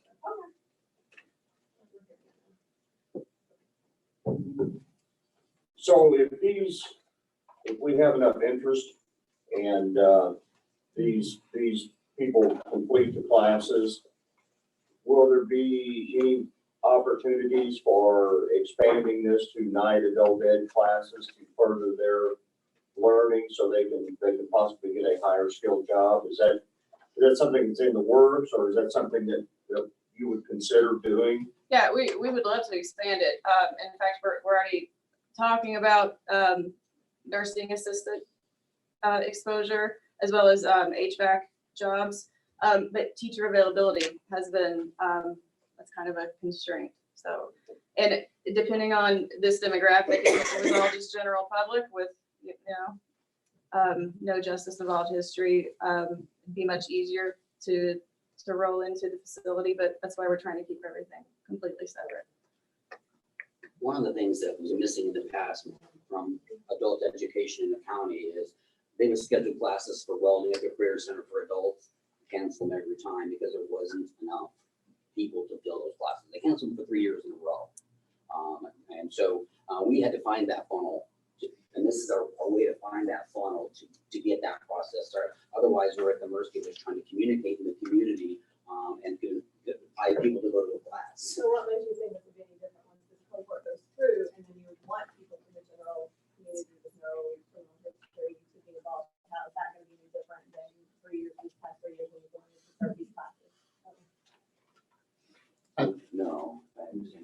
So you just said you had a hard time getting these classes going because there's not been enough public interest. So once we're down to this first cohort of people that may do this determined condition of their probation, where are you gonna find general public without a criminal history being siphoned in? Where are you gonna find those people if you've had a problem finding them in the last 3 years? By creating this system and this funnel, it was something that DWG or Work One was not able to do. We are now partnered with them in this process. They're actually the contractor that we gave our skill up free funds to make this program happen. So they'll be paying the teachers and they'll be paying all the costs and that kind of thing. So they have a stake in this now where they did not have before. That's why classes were canceled for year after year because they had a hard time. And now they have a stake in this, so we really think, we know that they will help us through this process. They're going. Why aren't we starting with people without a criminal history, just some people that are just trying to, maybe just out of high school or just trying to get a job as opposed to the people on probation? Why aren't we starting with a different cohort? Why are you starting with that cohort? Because there was enough people to do it. Yeah. And I will say we have learned a lot from our HSE campaigns that we've increased over 200% in the county. So now that we know where those people are and they are completing, we can grab them upon graduation and completion and hopefully route them into the next level of this. I think also there's a much stronger relationship when we all come together with the business leaders, myself, the laborers union, and some of these employers. Larry might be able to speak to that, but the school is more of an active part with that process, and I think engaging. Historically, some of those classes, Kirsten, it was more just maybe Ivy Tech having a class and then no one signing up, and it was used at the Career Center. But I think a lot of that funnel might come from these employers who have employees that want the additional skills, and by getting everyone at that table and coming together, that they would send some of the employees. Also, this money is coming from the Department of Workforce Development, which is the governor's office, which is the funding that historically used to go directly to our career centers. And now it's funneled through the DWD and with some of the large grants and things that we've written. And they did just allocate $50,000 for, I think, publicizing and promoting. So we're hopeful that those funds that we have to promote the Career Center, that we might do a better job of communicating the opportunities that are out there. So I think it's not one thing. I think some of it is a combination of things. My guess is some of this is probably a little bit, we did have a large enough group that it was something and we could try it, and I think learn from it, and we'll see. But I know our employers in the community would like to see it expand, and they have dipped into their own pockets and invested 6 figures, for different resources, and I think have an interest in continuing. So at some point they'll be able to make referrals Yes. from their employees. Yeah. Yeah, we've already had some of that, we've had like I took AutoCAD through GM Night course out of the Career center. We've had that before. They, So hopefully we can expand this, and if this program is successful, we can get more adults out there that are underskilled in certain areas and I would like sometime to take a welding class, because I've got a welder and I can turn it on and that's about it. I think one of the things that we've learned over the past 2.5 years is this all has to be done in collaboration together. Everybody before, whether it was HSE or adult education, all the careers are working in silos to a certain degree, but that's not the case anymore. We now communicate on a regular basis, especially with the employers which have stepped up to the plate, as Dr. Mogul mentioned. And so we're the best position for success that we've ever been when it comes to adult education. It's hard, you ask anybody in this state, it's hard to do. Because how do you find those people? How do you market to those people? And we found that with HSE for sure, but then we fixed that system, and so we're trying to do the same thing with this in the most creative way possible, so that everyone has an opportunity. And we, as Joe mentioned, with the Directors Advisory Board, we have 21 members now because of the departure of one member due to being moved out of the job. And we had one board member step up and say, well, what do you keep saying you need this? Tell me how much it costs. And he wrote a check. So we've had a tremendous amount of support, and I think it's only going to get better. I think Mr. Street is helping to build relationships, and I know Kayla, is it still Brian? For another couple of years. Yeah. For now. Yes, I know she's working. We heard from her at our last meeting, which has been eons ago, about the publicizing some of the programs, and I'll shut up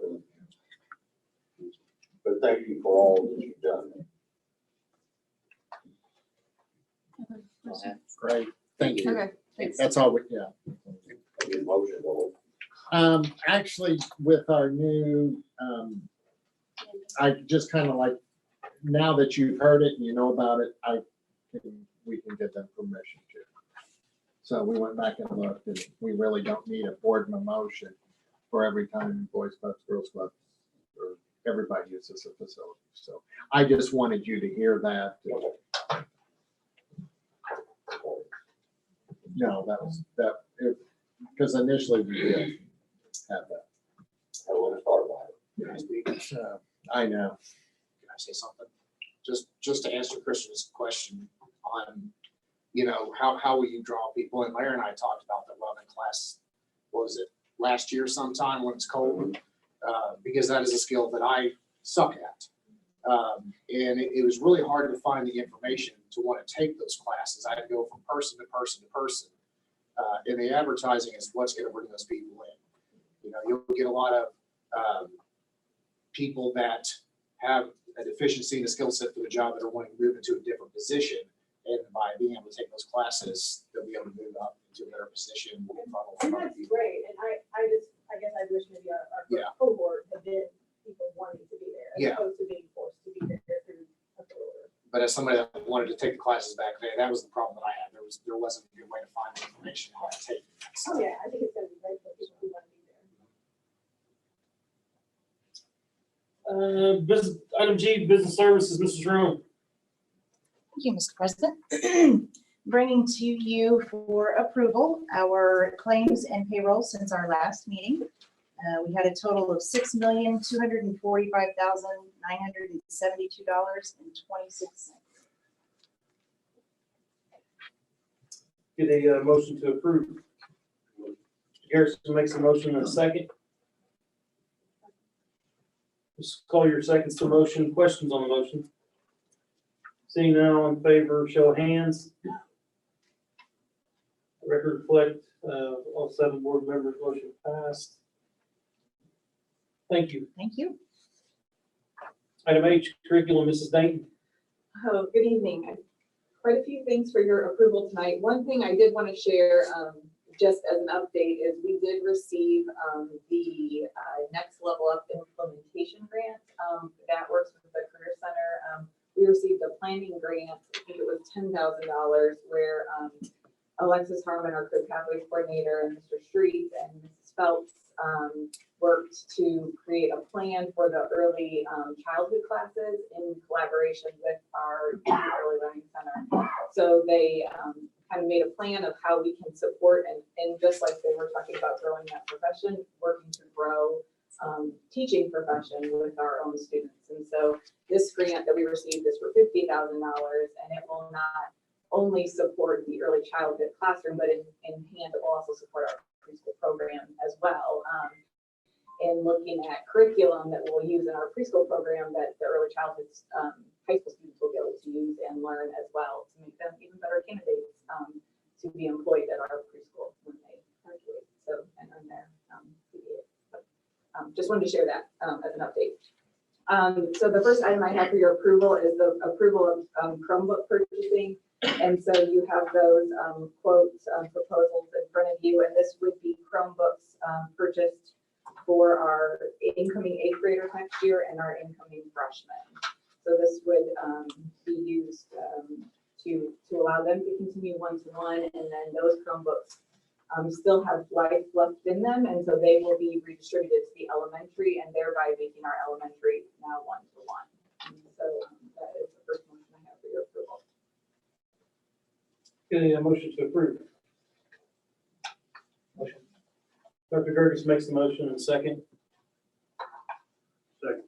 Mr. Garrison seconds the motion. Questions on the motion? Seeing none, all in favor, show of hands. 7-0, all board members, motions passed. Thank you. Thank you. The next item is the approval of motion to approve the textbook adoption and fees. So there's a packet that has a few different pieces of information. The first one is fee comparisons just for kindergarten through 8th grade from last year to this year. Most of our fees are dropping quite a bit. Kindergarten is staying the same, but the other first through 5th grade is dropping by about $20, and 6th grade is going up a little bit, but we are adopting is in the next packet English language arts curriculum and math curriculum for math for 6th to 8th grade. So in that first packet is the adoptions for language arts curriculum in K through 8 and math, and then in addition, curriculums at the high school in foreign language and curriculums adopted by our AP program that actually are, I'm sorry, not our AP, our dual credit program that we actually, the high school received a grant that will help purchase some of those so we won't have to charge as much to students for those programs. And then following that packet is the fees that have it broken out there by each grade level and then by each course of adoption for fees for the family at each grade. And then finally is the book rental and charge credit policy. The reason this is approved or is up for adoption or approval this year is because previously there were fees related to semesters, and now that we're going to trimesters, if they drop the class after so many days, that needs to be changed so that if they drop it in the second trimester, they can receive their money back or a refund. And now it's based on trimesters. So that's a lot. Get a motion to approve. So good. Sir Arnold makes the motion in a second. Second. Dr. Gerges seconds the motion. Questions on the motion? Megan, I know several of these have a free ebook included with them, and then some of them say digital only. Are most of these books though going to be available digitally as well as, because if we with the school going to a lot of distance-based learning, you know, because we had several parents saying they were uncomfortable sending their kids to school according to a survey that we sent out.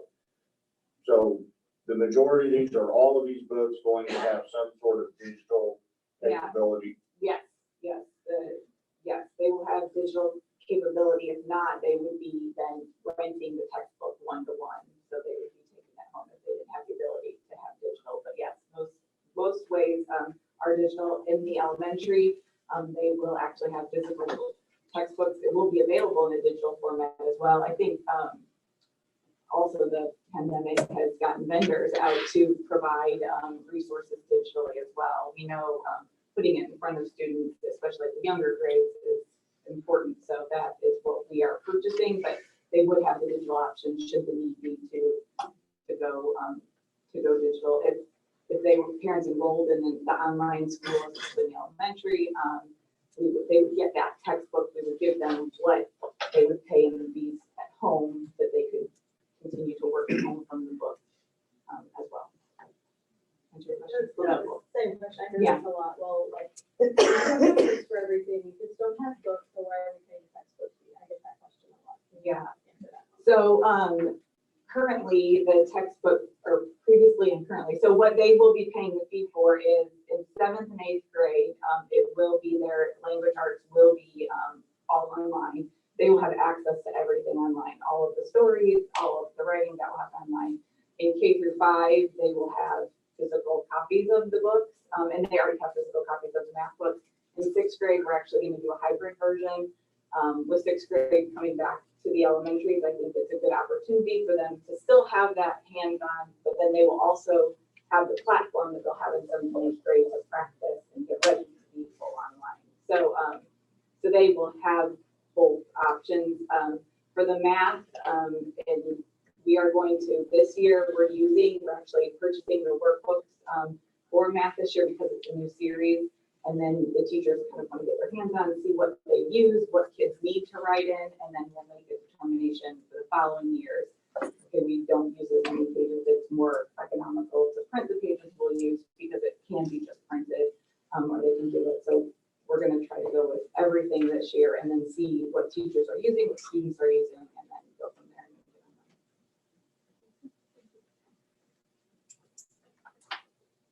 Any other questions on the motion? See none, all in favor, show of hands. All board members voting in favor, motion's passed. Thank you. Thank you. The next item I have for your approval is the Edmentum Ed Options contract. So as we explore online school and that option for our students, Mr. Schlegel has been leading the helm, and he has worked with Edmentum, which Edmentum we currently use for our Plato courseware is what it's called. And a lot of times students can take one course if they need to gain credit, or if it's used a lot for credit recovery for courses that they may have failed during the school year. They offer an option for students to be enrolled, and their teacher would be provided by Edmentum. The course would be approved through Indiana. It would count on their transcript, just like they were here, but it would be through Edmentum. And as we talk with teachers and families, especially this first year of online school, and you're not sure, all families won't be home, this will give us the option for our teachers to focus on teaching, especially the high school students in the classroom, and the Ed Options teachers to teach the students that are online. And so this would approve that contract. There isn't a price because it will depend on how many students choose to enroll and what classes they choose to take. But this is still cost effective. We will not lose money on this because by having those students still enrolled, that would pay the cost of the program. So this is just voting on this allows us to move forward with that communication. And also just to add that our next step is to roll out an orientation. A lot of families that looked at online schooling were from, or said they wanted to look at an online option were from the high school. And so we want to be sure that they fully understand what online school will look like in the fall. It was a little different because it was everybody scrambling, and there was a whole time list, and that will not be what it looks like in the fall. And so we want to make sure everybody is clear about the expectations of what online school will look like. So our next steps will then be to have that orientation for parents and students to see. Get a motion to approve. Dr. Gervis makes the motion in a second. Mr. Garrison seconds the motion. Questions on the motion? I have another question. On page 3 of 4, it has some course cost. Mhm. Is that per course unlimited for like, one of them is Ed Options Academy Pathways, College Pathway School Year? Yeah, so that would be like encompassing of multiple courses that would be on that pathway. Okay, so it would, and this is per Okay. student or Yeah. is it? Yeah, per student. So that would be like the basic, like package, I guess, of like what your English, your math, and then they could add in additional courses, if needed, depending on the course load they would like to take. Okay. But some of them I noticed are fairly reasonable, some of them are fairly high. So the, Go ahead. no, I was just gonna say, the ones that are higher are multiple courses. And we would actually get a little bit more reimbursement from the state for those courses, but it is a positive cash flow for the school district, you know, and offering the different courses. But that's why some of it is different. Any other questions on the motion? Seeing none, all in favor, show of hands. I think. It's on the move now. I would record reflect, all board members, those in favor of the motion, motion passed. Okay, next item, sorry. Next item is readable English contracts, and this has been provided, and some of our students at EMS and Parkview used this as a pilot last year that was offered free, and until the virus and the pandemic and we were out of school, we saw great gains in those students, and so we want to expand the offering to a large number of students in North Lawrence, just to help solidify and ensure that all of our students are able to read at grade level and to read at high levels.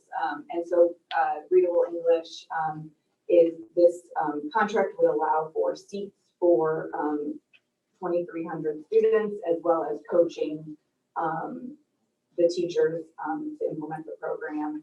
And it is a amazing program that is unlike any other, and it really, as in the title, it takes words and it puts it into readable English. And so students learn glyphs that are, as you can see on the contract, little symbols, and that those make the sound. And they then have a converter that converts text into readable English. And the first thing you might think is then students are reliant on this converter, but actually brain research has shown that when students read, by reading it correctly the first time, that then puts it directly into their long-term memory. And so they are more easily able to recall that word when they see it again. And so one example is light. You know, if a student doesn't know that the PH is silent and light, and they sounded out liggets and they're on their own, they don't have any connection to that word, so they can't put it into their long-term memory. But when they can sound it out the first time and they can read it as light, they say, oh, I know what light is. And that automatically, when they see the word as it's written, L-I-G-H-T, and they can say light, it automatically puts it into their memory and they can better recall it without the glyphs and without the symbols. And so we're excited to be a part of this and really help, especially our students that are struggling and some other things haven't worked for. This has really shown positively to work with the students. As second through high school is where we will be implementing. We really want to get in kindergarten and first grade those phonics and really knowing all those basic sounds, but then in second grade they can start benefiting from this program. And we're really blessed. A lot of research has been done in this area. And the Cook companies have donated a lot of money to just help early literacy. And as they've researched it, and it's something that they've brought, and it is in the Bloomington schools, they've done some at Springs Valley schools, and looked even with Indiana University and looking at that program. So we're blessed, we're fortunate, and I know we were part of a pilot program, and with what we saw, we're really excited to be able to continue. And we had some teachers, they did the training over the COVID, and they've just taken on students on their own this summer to start working with that they knew in their mind, oh, this would work for them. You know, I can't find it. So they were excited.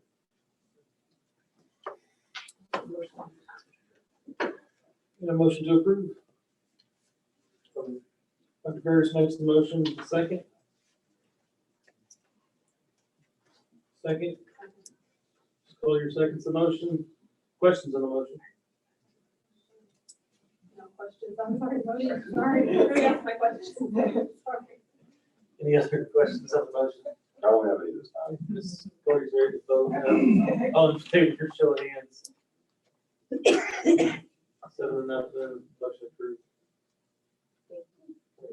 The next contract I have is for Blooms. And Blooms is a parent communication tool that has been used in some of our elementaries, but not in all of our elementaries. And so, again, in an effort to be consistent, one of the things as we were communicating with elementaries during this time, it was use, look at Remind or Dojo or Bloom, whatever your teacher uses. We want to be consistent so we can have one message and say, look at Blooms. And one of the neat things about Blooms is it also has a preschool component. So it will even work at our early learning center to have that communication for those teachers with parents. It has sign up, you can sign up to bring things in when that is allowed again, and different aspects that parents can download the app and communicate that way. They can text to communicate with teachers. And then also they've rolled out a new feature where they can mass communication can happen through the school in addition to school messenger. So this would allow all of our elementaries and our learning centers to use this platform. Motion to approve. Mr. Garrison makes a motion in a second. Call your seconds the motion. Questions on the motion? So is this gonna replace like the school read with the? It won't replace it. It would be addition. And I think that's a discussion we could have if it's easier, if everybody signed up and this is easier to communicate. But right now, our thoughts are not that it would replace it. It is very much linked in with the building principal, but a lot of the school reach comes from a district level. And so a building principal can send out to all the elementary, but there's not as much of a feature that and all of our families don't have it like we do with school reach. So it wouldn't hit the junior high and high school or school reach. Any other questions on the motion? Seeing none, all in favor, show of hands. The record reflects all board members voted in favor. Motion passed. Next. And finally, this last is just a participation agreement with AT&T. We've been in contact with them throughout this situation, just as we've learned the number of families that don't have access to internet, and then also as we're trying to think out of the box and how to provide internet on our buses or different ways unconventionally. So by signing this or voting to approve the participation agreement, that would allow the next step of us being able to purchase hotspots and Wi-Fi for buses as we see fit. That way, if they don't have access to internet and we do have the online textbook, we can make sure that students do have access to internet. And we're hopeful that some of our CARES Act money should be able, and that should be reimbursed. Yeah. So it's a good time to take advantage of that. We don't know exactly what it would look like and how much, but this agreement gives us that opportunity to explore. We're not actually voting on this yet, we're just voting to let. Well, you're voting to let me participate, but we don't know what we're buying yet. Yeah. I mean, I'm just totally dumb, No. but like I know people that have AT&T as like their cell phone. And it doesn't, provider. I asked the same thing. Does not work in Yes. this area, so is this something different? Yes, and I asked the same thing because I said, well, I've heard, I know I have AT&T and at Springville, I can never get a signal. And so, so this, I guess, data travels on a different level than cell service. And so the data would still work.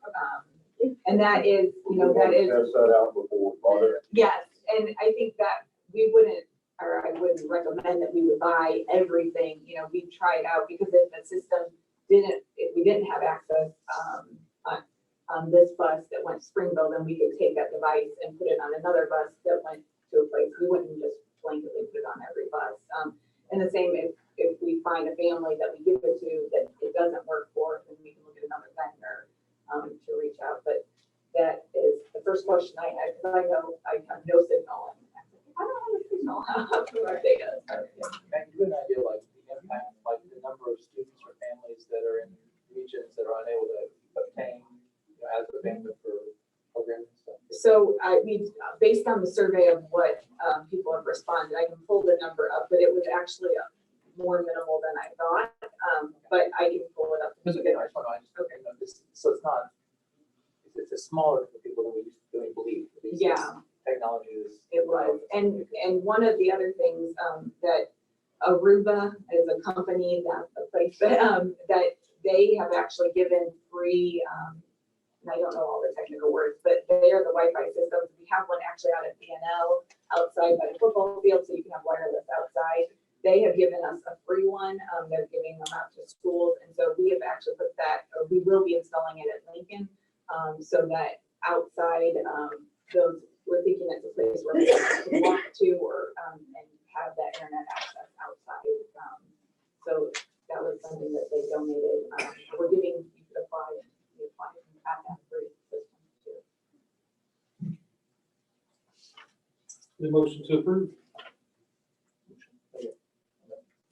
Curtis, again. Dr. Curtis makes the motion. Second. Sorry. Mr. Garrison seconds the motion. Questions on the motion? Seeing none, all in favor, show of hands. Jeremy just reconnected.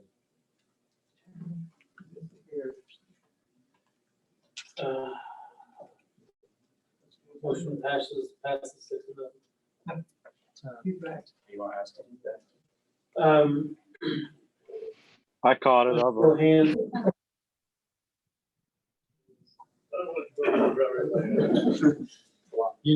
The only thing that I'd like to share just quickly, Mrs. Dayton, and if you look at the items that she just presented, obviously, she's been very busy. And it's very exciting also that our fees are going down for our parents.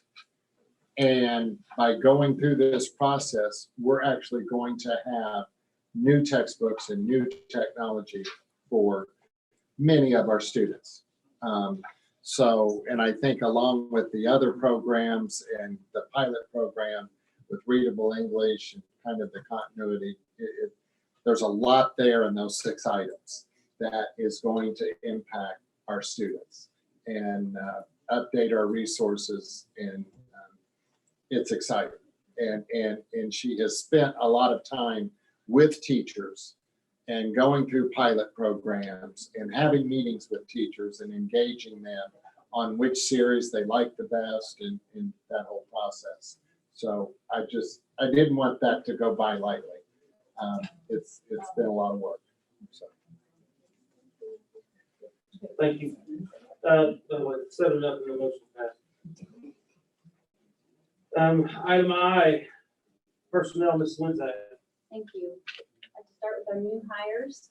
We certified Melanie Hazelwood as instructional coach for Olytic School. And then the support staff, Rita Bennett, testing and state reporting administrative assistant. I'll bring those to you for your approval. The motion to approve. Mr. Garrison makes a motion and a second. Darwin seconds the motion. Questions on the motion? Seeing none, all in favor, show of hands. Reflect 7-0, motion passed. Thank you. And transfers, the certified Shelley Pritchett, transferring from joint services to early childhood coordinator at the Early Learning Center. And under support staff, Krista Blevins, transferring from Shawswick instructional assistant to one of our lead preschool facilitators at the Early Learning Center.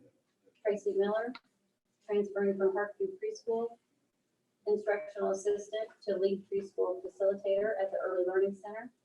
Karen Hobson is transferring from central office administrative assistant to Shawswick administrative assistant.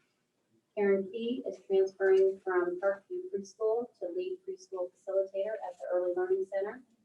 And Sandra Thorpe transferring from BNL hall monitor to a 52-week custodian. I'll bring those to you for your approval. The motion to approve. Garrison makes the motion, and a second. Dr. Gertis seconds the motion. Questions on the motion? Just briefly, are these transfers, are they all lateral? That's correct. Any other questions on the motion? Seeing none, all in favor, show of hands. Motion passed 7-0. Thank you. Several extracurricular at Fayetteville.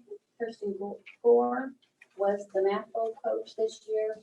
Somehow we failed to get that information, so that's a retroactive move. She did the job. So we want to make sure that she gets paid for that job. At BMS, Kurt Albee, our head cross-country coach, Jessica Belush, and Hillary Gilbert will be sharing co-chair sponsor. OMS, Jessica Allen, 8th grade volleyball coach, Michael Gilbert, head cross-country coach, Pam Horton, and Kelly Wright, sharing cheerleading sponsor. Middle school, Dave Adams, head boys tennis coach, Wayne Higgs, head football coach, Peggy Taylor, head girls golf coach, and at BNL, Carrie Holmes will be the pep club sponsor. I bring those to you for your approval. Motion to approve. Motion. Mr. Arnold makes the motion, and a second. Dr. Gertis seconds the motion. Questions on the motion? Seeing none, all in favor, signify by saying, or show of hands. Motion approved. And for your information, I have several resignations. Under certified, Taylor Egan is resigning as North Lawrence Career Center computer science instructor. Alicia Goodwin resigning as elementary instructor. Debbie Kowalik resigning as Joint Services Resource Instructor. Caitlin Marks resigning as elementary instructor. Mary Reagan resigning as Joint Services Resource Instructor. Terry Kalustik resigning as BNL High School instructor. Support, Dusty Arthur is resigning as BMS instructional assistant. Danielle McDonald resigned as Needmore Health Aide. Terry Osborne resigning as Springville instructional assistant. Tina Phillips resigning as Springville instructional assistant. Kelly Provo resigning as Parkview instructional assistant.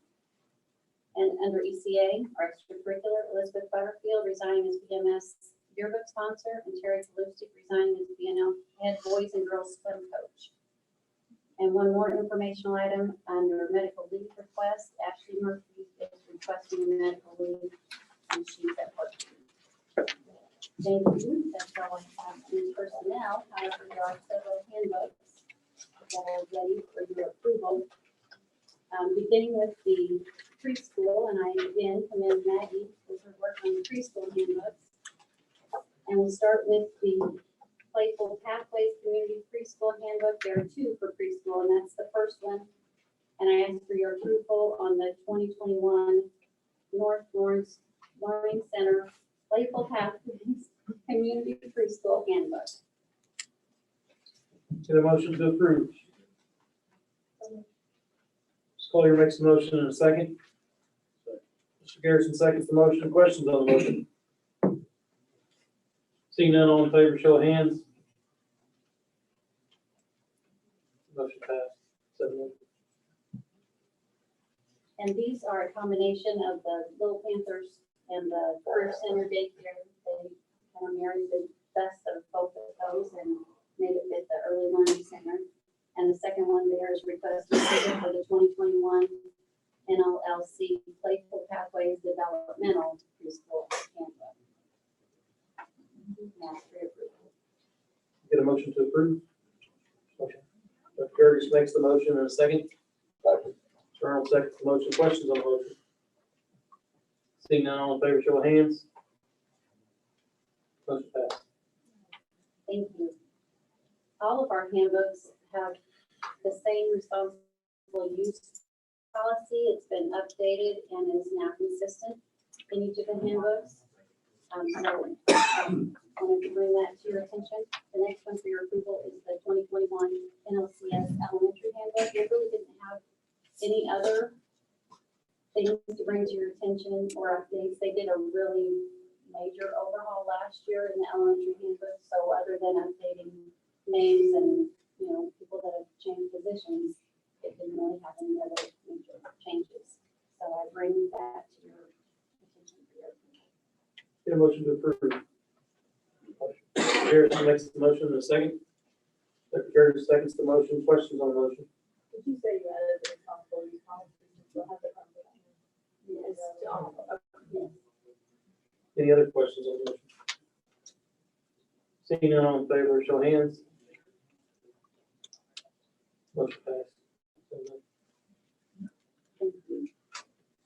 Another thing that we're doing in each of the handbooks, as far as attendance, so attendance expectations will be left in there, but will be stricken from the handbooks for next year, just like stricken through, because we won't have the same expectations for attendance with COVID going on. We don't want that to take away from people missing. We have to just be extra sensitive to asking them to stay home if there are any concerns about health or wellness, or just being extra careful. So we don't want that to have a bearing on their, we're not going to have awards for attendance, or, we have to expect them to be home or stay home more cautiously. So we're just bringing that to your attention. And as far as middle school, they did add some extra language, even though it is covered by the responsible use policy. They've had some concern with cell phones and things where students are taking pictures of other people doing things or sharing other people fighting or those kind of things. So they added some language to the middle school handbook, which is highlighted in your copies.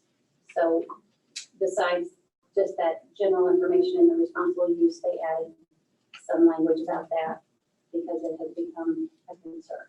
So that's one of the updates to the middle school to bring to your attention. And I bring that to you for your approval. Motion to approve. Dr. Curtis makes the motion in a second. Mr. Garrison seconds the motion. Questions on the motion? Seeing none, show of hands. Motion passed. Thank you.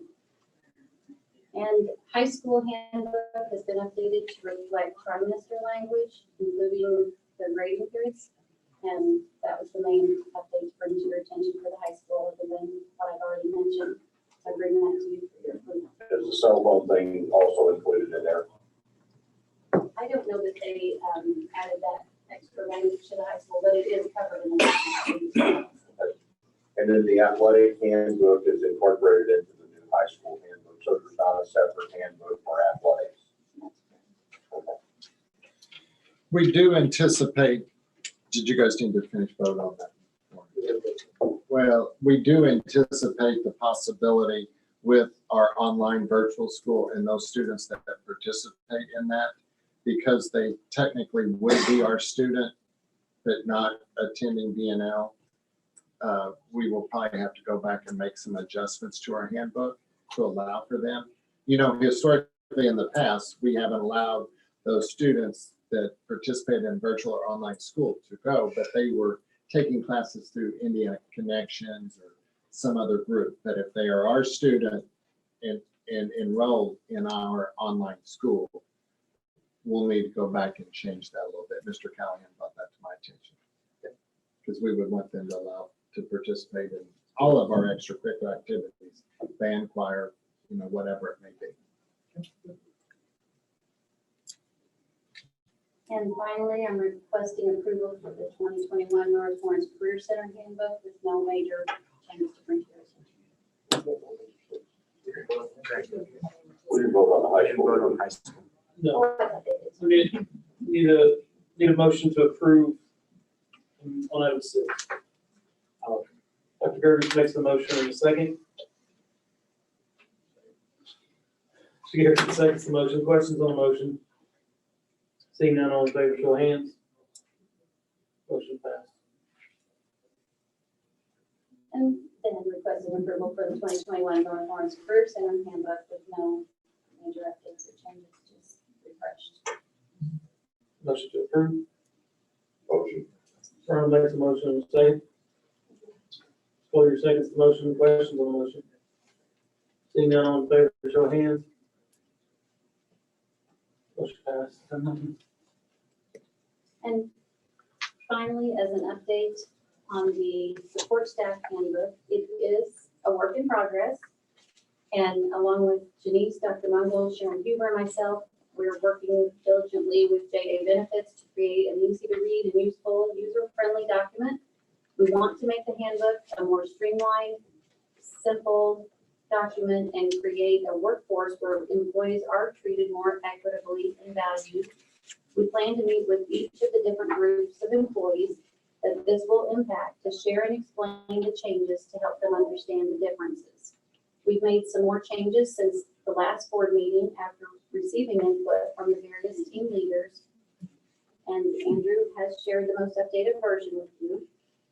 We continue to make tweaks and changes to the handbook, and we'll bring it to you for your approval at either the July 2nd or July 16th board meeting.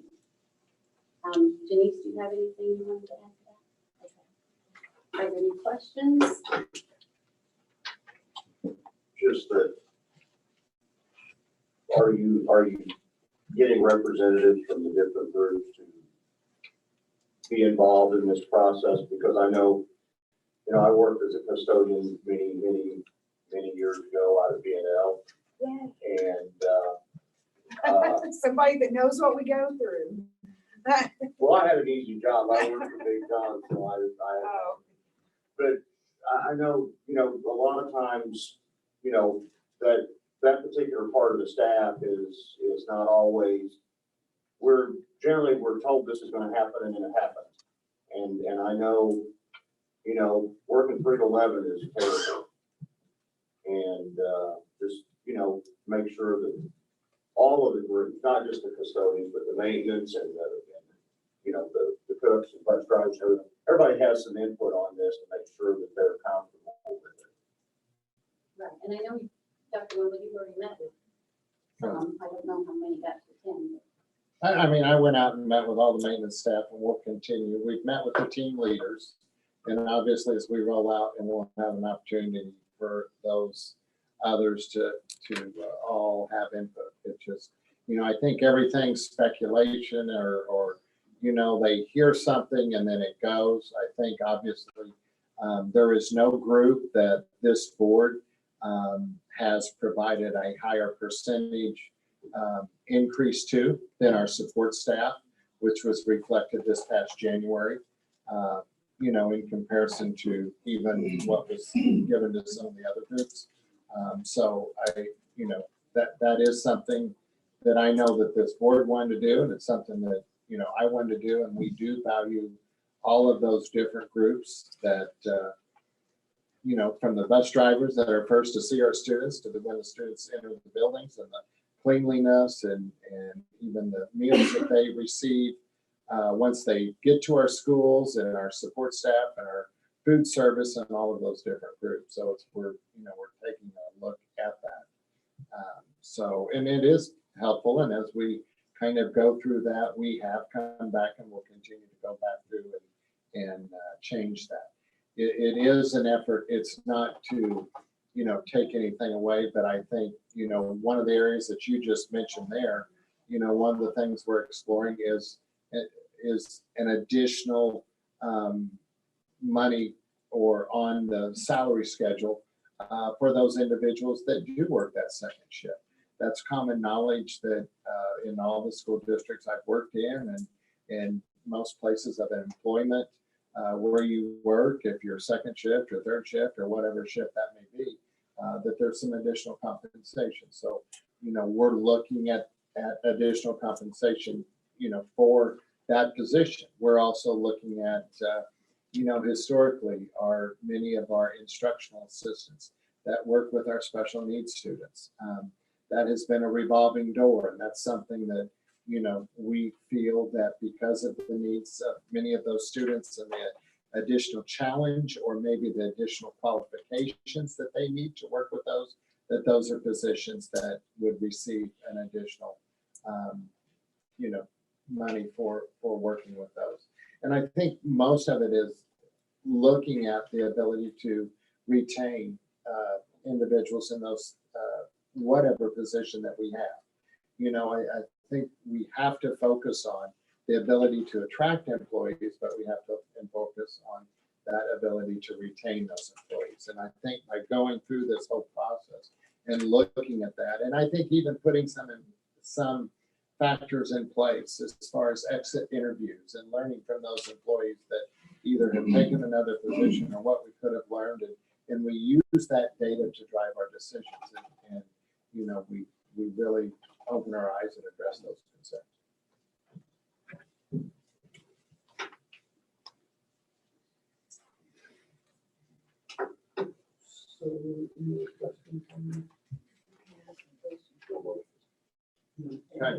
Item J, the general, Dr. Mungle.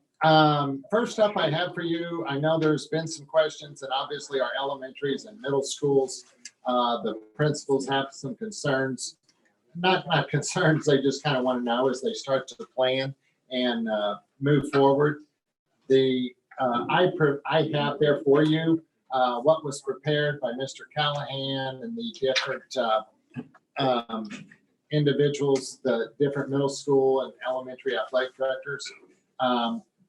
It is pretty common from what we have done.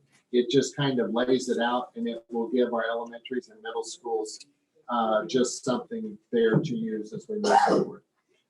So if you could, I think possibly Mr. Gilbert maybe had set in and had a little feedback as well as a board member with those individuals. So if I could just request your approval of that.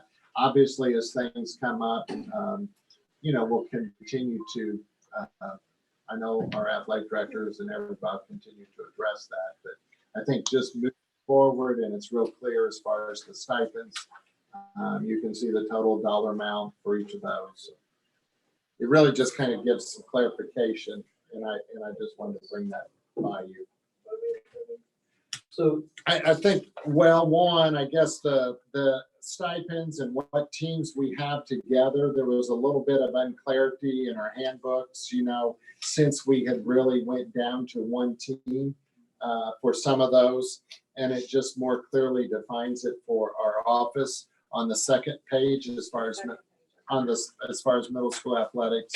And then I think it just kind of that I think everyone assumed that we would have the 5th and 6th graders participate in basketball and, you know, different things, and it just lays that out.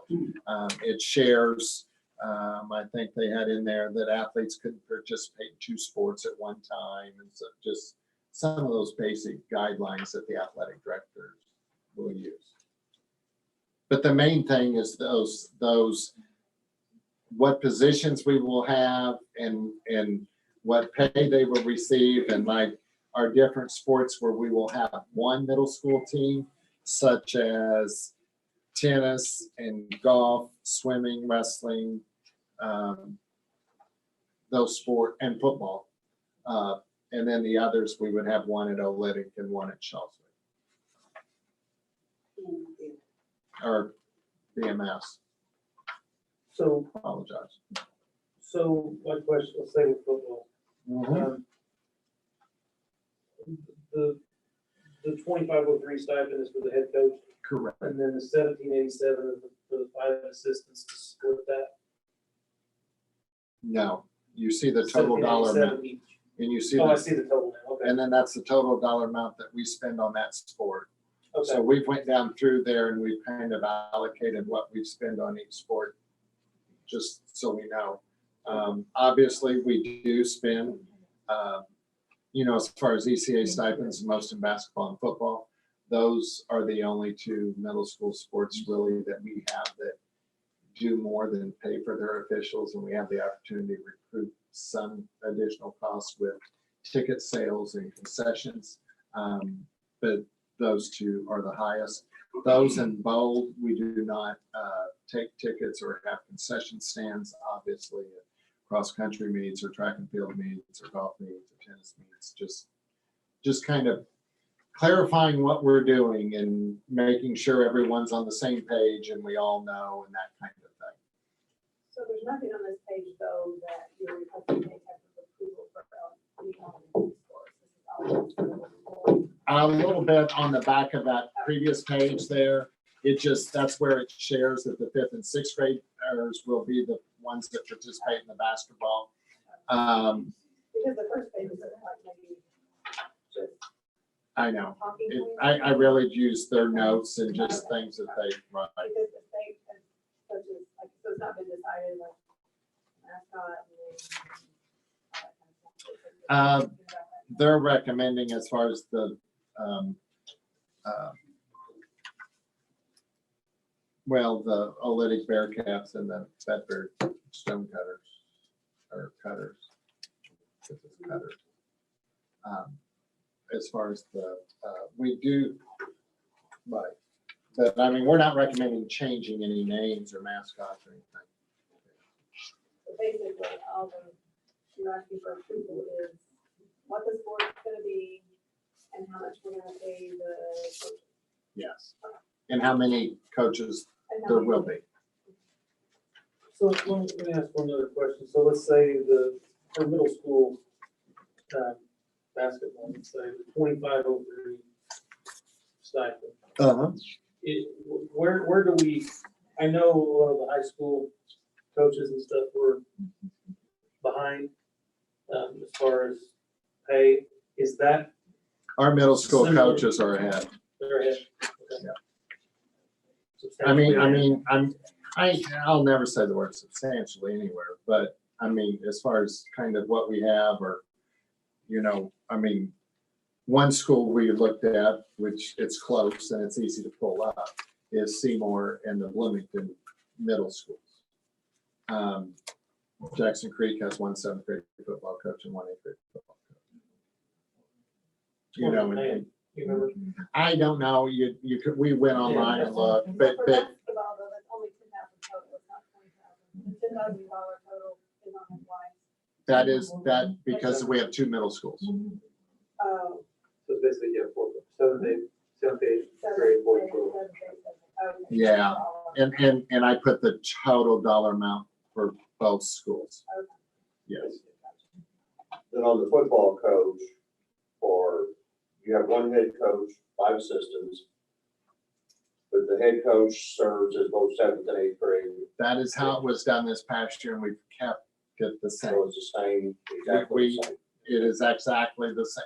Well, we have reduced the number of assistants.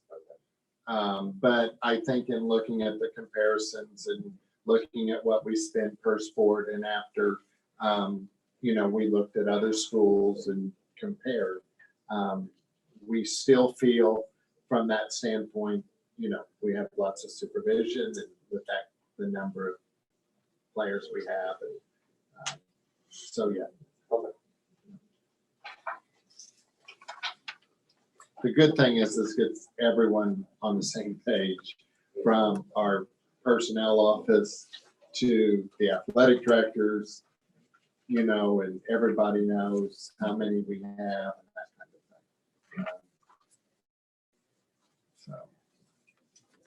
of thing. Motion to approve. Mr. Garrison makes the motion in a second.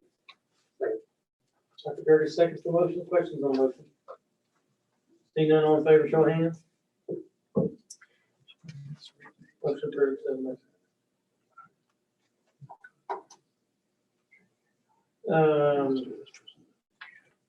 Item 2, approval of school bus transportation contracts. I shared, the board has approval or the contracts and the route numbers.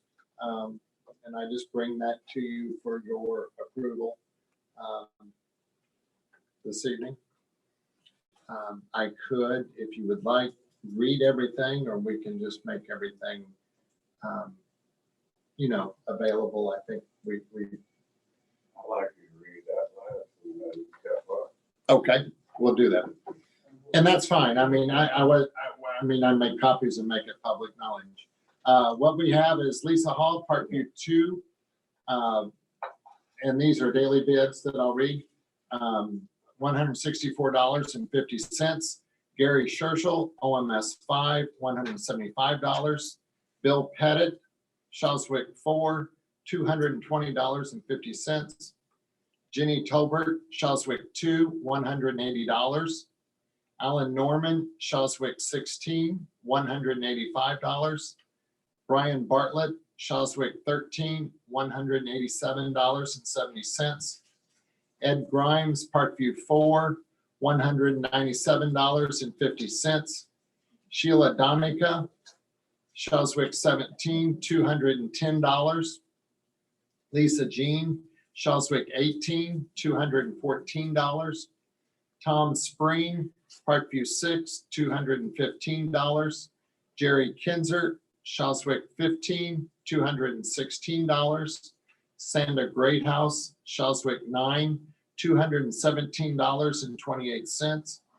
Nikki Smith, Parkview 3, $219. Kim Thompson, OMS 6, $219. Mike Spring, Parkview 5, $220. Jenny Shields, Needmore 11, $218. Mike Curtis, Needmore 10, $210. Scott Smith, Needmore 9, $215. Mike Darcy Curtis, OMS 1, $205. Troy Shields, Needmore 1, $229. The average daily bid was $205. And the average yearly cost is $37,000, $37,057.32. We did add, and I think as long as we continue to meet and do some things, you know, it is an emphasis and a goal of ours to have some additional routes or drivers available as needed as school begins and we look at different things. And I think to possibly relieve any routes that even with the best of our ability to manage how the length of those routes. Also, if we have any routes that, you know, we would just need to relieve the number of students and looking at that. So I bring that to you for your approval and recommendation.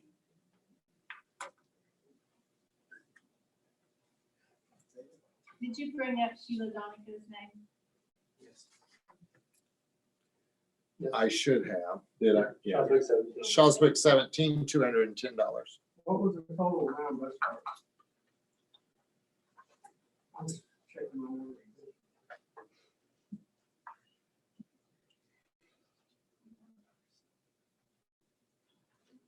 Just curious. It was 20. Right. Okay. Thank you.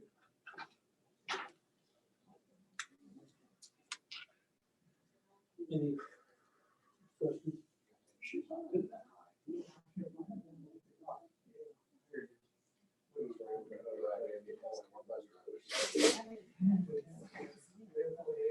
Motion to approve.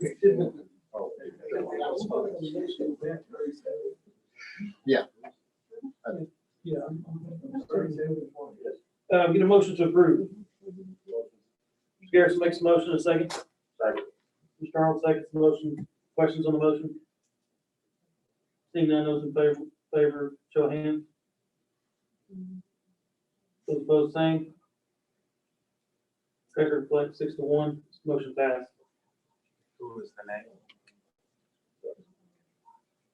Next, I vote- next I have for your approval, these are some buses, some individuals that have requested, I think for a couple of reasons. I think one, individuals that have driven a bus and been drivers to North Lawrence Community Schools. Many school districts will help those, not help, but just, you know, purchase those buses. I think just as an ease a little bit. Also, the school corporation We typically have between $2,000 and about $3,000 worth of equipment on those buses already. We realize some of the age of the buses are a little bit older. We would just anticipate using those either as some spare parts or just a substitute bus. We don't anticipate those buses being on the road every day. So, but as contractors sometimes need a spare bus or our buses, it will give us some buses that are already lettered and equipped and ready to go with all of our equipment.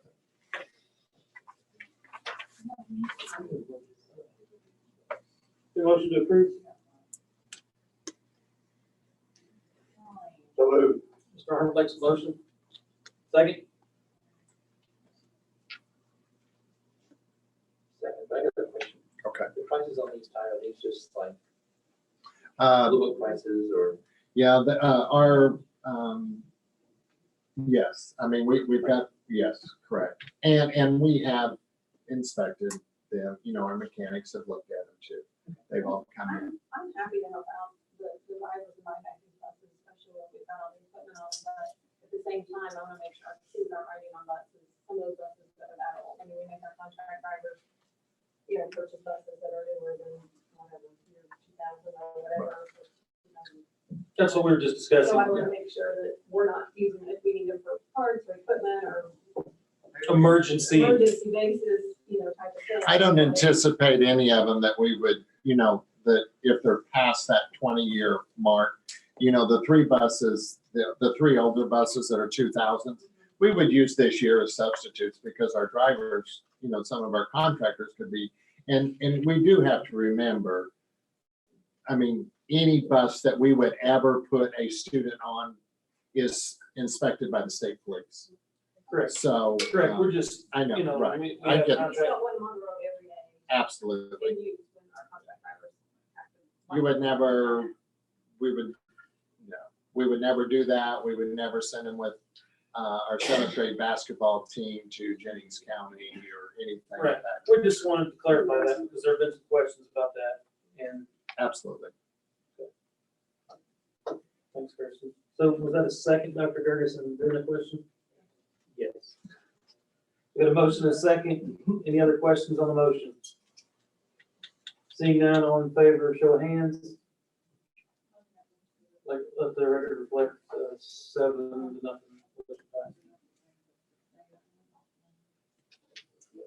Contract extensions, item 4. We had two, and I apologize, I just bring those to you. Brad Street was one that we did not have on our list, and Brad Webb. So I don't know, we unfortunately missed the Brads. So anyway, I just bring those to you. They weren't on our list at our last meeting. Get a motion to approve. I make a motion to approve the Brads. Darrell makes the motion in a second. Mr. Garrison seconds the motion. Questions on the motion? Seeing none, all in favor, show of hands. Let the record reflect 7-0, motion passed. Last, it's just, we really don't have a list, and I really probably don't need a vote, but we'll probably do it at the next meeting. As we get a list more of our surplus, but just wanted to share our intentions to have an auction. We've contacted Kinzer Auction Service, who has historically done all of our auctions, to have that July 25th of our surplus material. So I just wanted to go ahead and let you know, we've been going back and forth, but they are allowed to start having auctions in July. And as we look through, a lot of our different surplus. So just kind of informational. I just wanted to share that to you.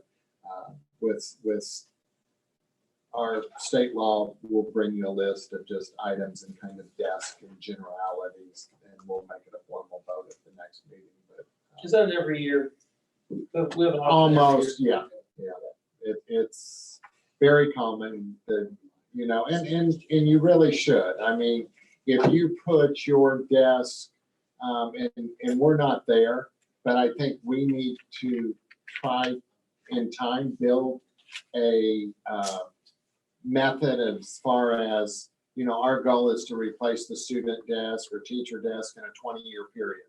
So, if we try to replace 5% a year or something like that, then at least we have a method of replacing resources in our schools and that kind of thing. So it is very common that most schools, especially of a size of a larger school district, a smaller school district may do it every other year. So, but yes. So I know you said informational, but we do need a motion on that, correct? No, it indicates you do, but we'll wait and do that July 2nd. And then you can go ahead and just approve the items that we're selling. We'll look through. I don't know if we have any automobiles or even maybe older buses that we decide to. It's very common that we do that. The last thing I just want to share, and I think it's kind of a statement, we are looking at, and it is our goal to start the 2021 school year as planned on Monday, August 10th. At this time, we will offer an in-school face-to-face option. We are working with the Lawrence County Health Department and a stakeholder group of parents, teachers, administrators, and healthcare staff to vet the guidelines of this reopening. An online option will also be available to NLCS students or other students that are homeschooled or students of other school corporations, but they will be available to our students for families that feel more comfortable with remote learning during this pandemic. Our reopening committee met for the first time today. During the meeting, we gathered the needs and the concerns of the stakeholders. Next, we will work internally to create a comprehensive plan with clear guidelines for schools and students. The reopening committee will review this plan and help us ensure that we are responding to the needs of the community. We hope to present the final plan to the board on July 2nd, because we do know that our principals and teachers and custodians and all of our support staff and everything that we need to do, from food service to transportation, to the best of our ability, we need to look at this. And we are thankful that Dr. Gervis is representing the board on that committee and was able to join us with that. So that's just kind of an update of where we're at. That was the last thing that I had for you this evening. Thank you. Item K, persons to address the board. Me one more time. I'll make it short. During the COVID-19 epidemic that we've all been going through, was the support staff working, or do we lose Title I funding? That's all. That's my question. Have we lost Title I funding? No. Okay, that's rumored about there. So there you go. That's what I'm asking. Yep. Thank you. All right. The coaches pay. You guys have another paper because we didn't have those numbers. We just got a general, list of things you guys. I know you still have numbers, but what the coaches get paid. I mean, you have another sheet, a different sheet that we get. We have all the board Okay. documents and information. I know. I just was wondering because ours was just the headlines, I guess. That's all I was wondering. Thank you. Have a good night. Closing business, upcoming meetings, be an executive session, 5:15 PM, and LCS board open session, 6:30 PM on Thursday, July 2nd, 2020, in LCS administration building. There'll be an executive session at 5:15 PM, and LCS school board open session at 6:30 PM on Thursday, July the 16th, 2020, at the LCS administration building. With that, I'll take a motion to adjourn. Mr. Harrison makes a motion in a second. Call your seconds to motion. Questions on the motion? Seeing none, all in favor, show of hands. See you guys. Thank you. Thank you. Anybody got the power to give me a block? Thank God. Anybody got power to give me a block? I don't know what you're talking about. Don't do that. Oh, yeah. Well, Dr. Burns, do you want to get it? I think there was a reason that happened, continues to happen.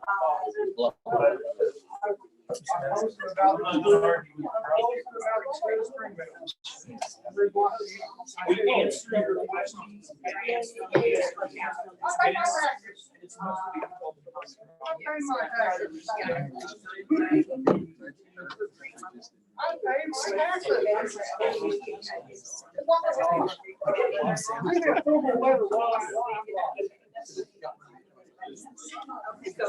I know you're gonna go. Anyway.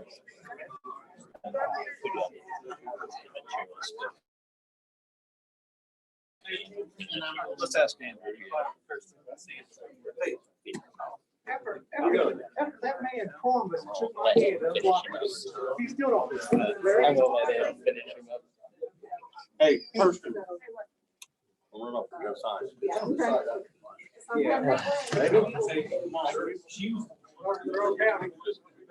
got Excedrin. Yeah. Huh? I need something. You realize I'm trying to report this crap. Amy, thank you. All meetings. No problem. She would be my sister.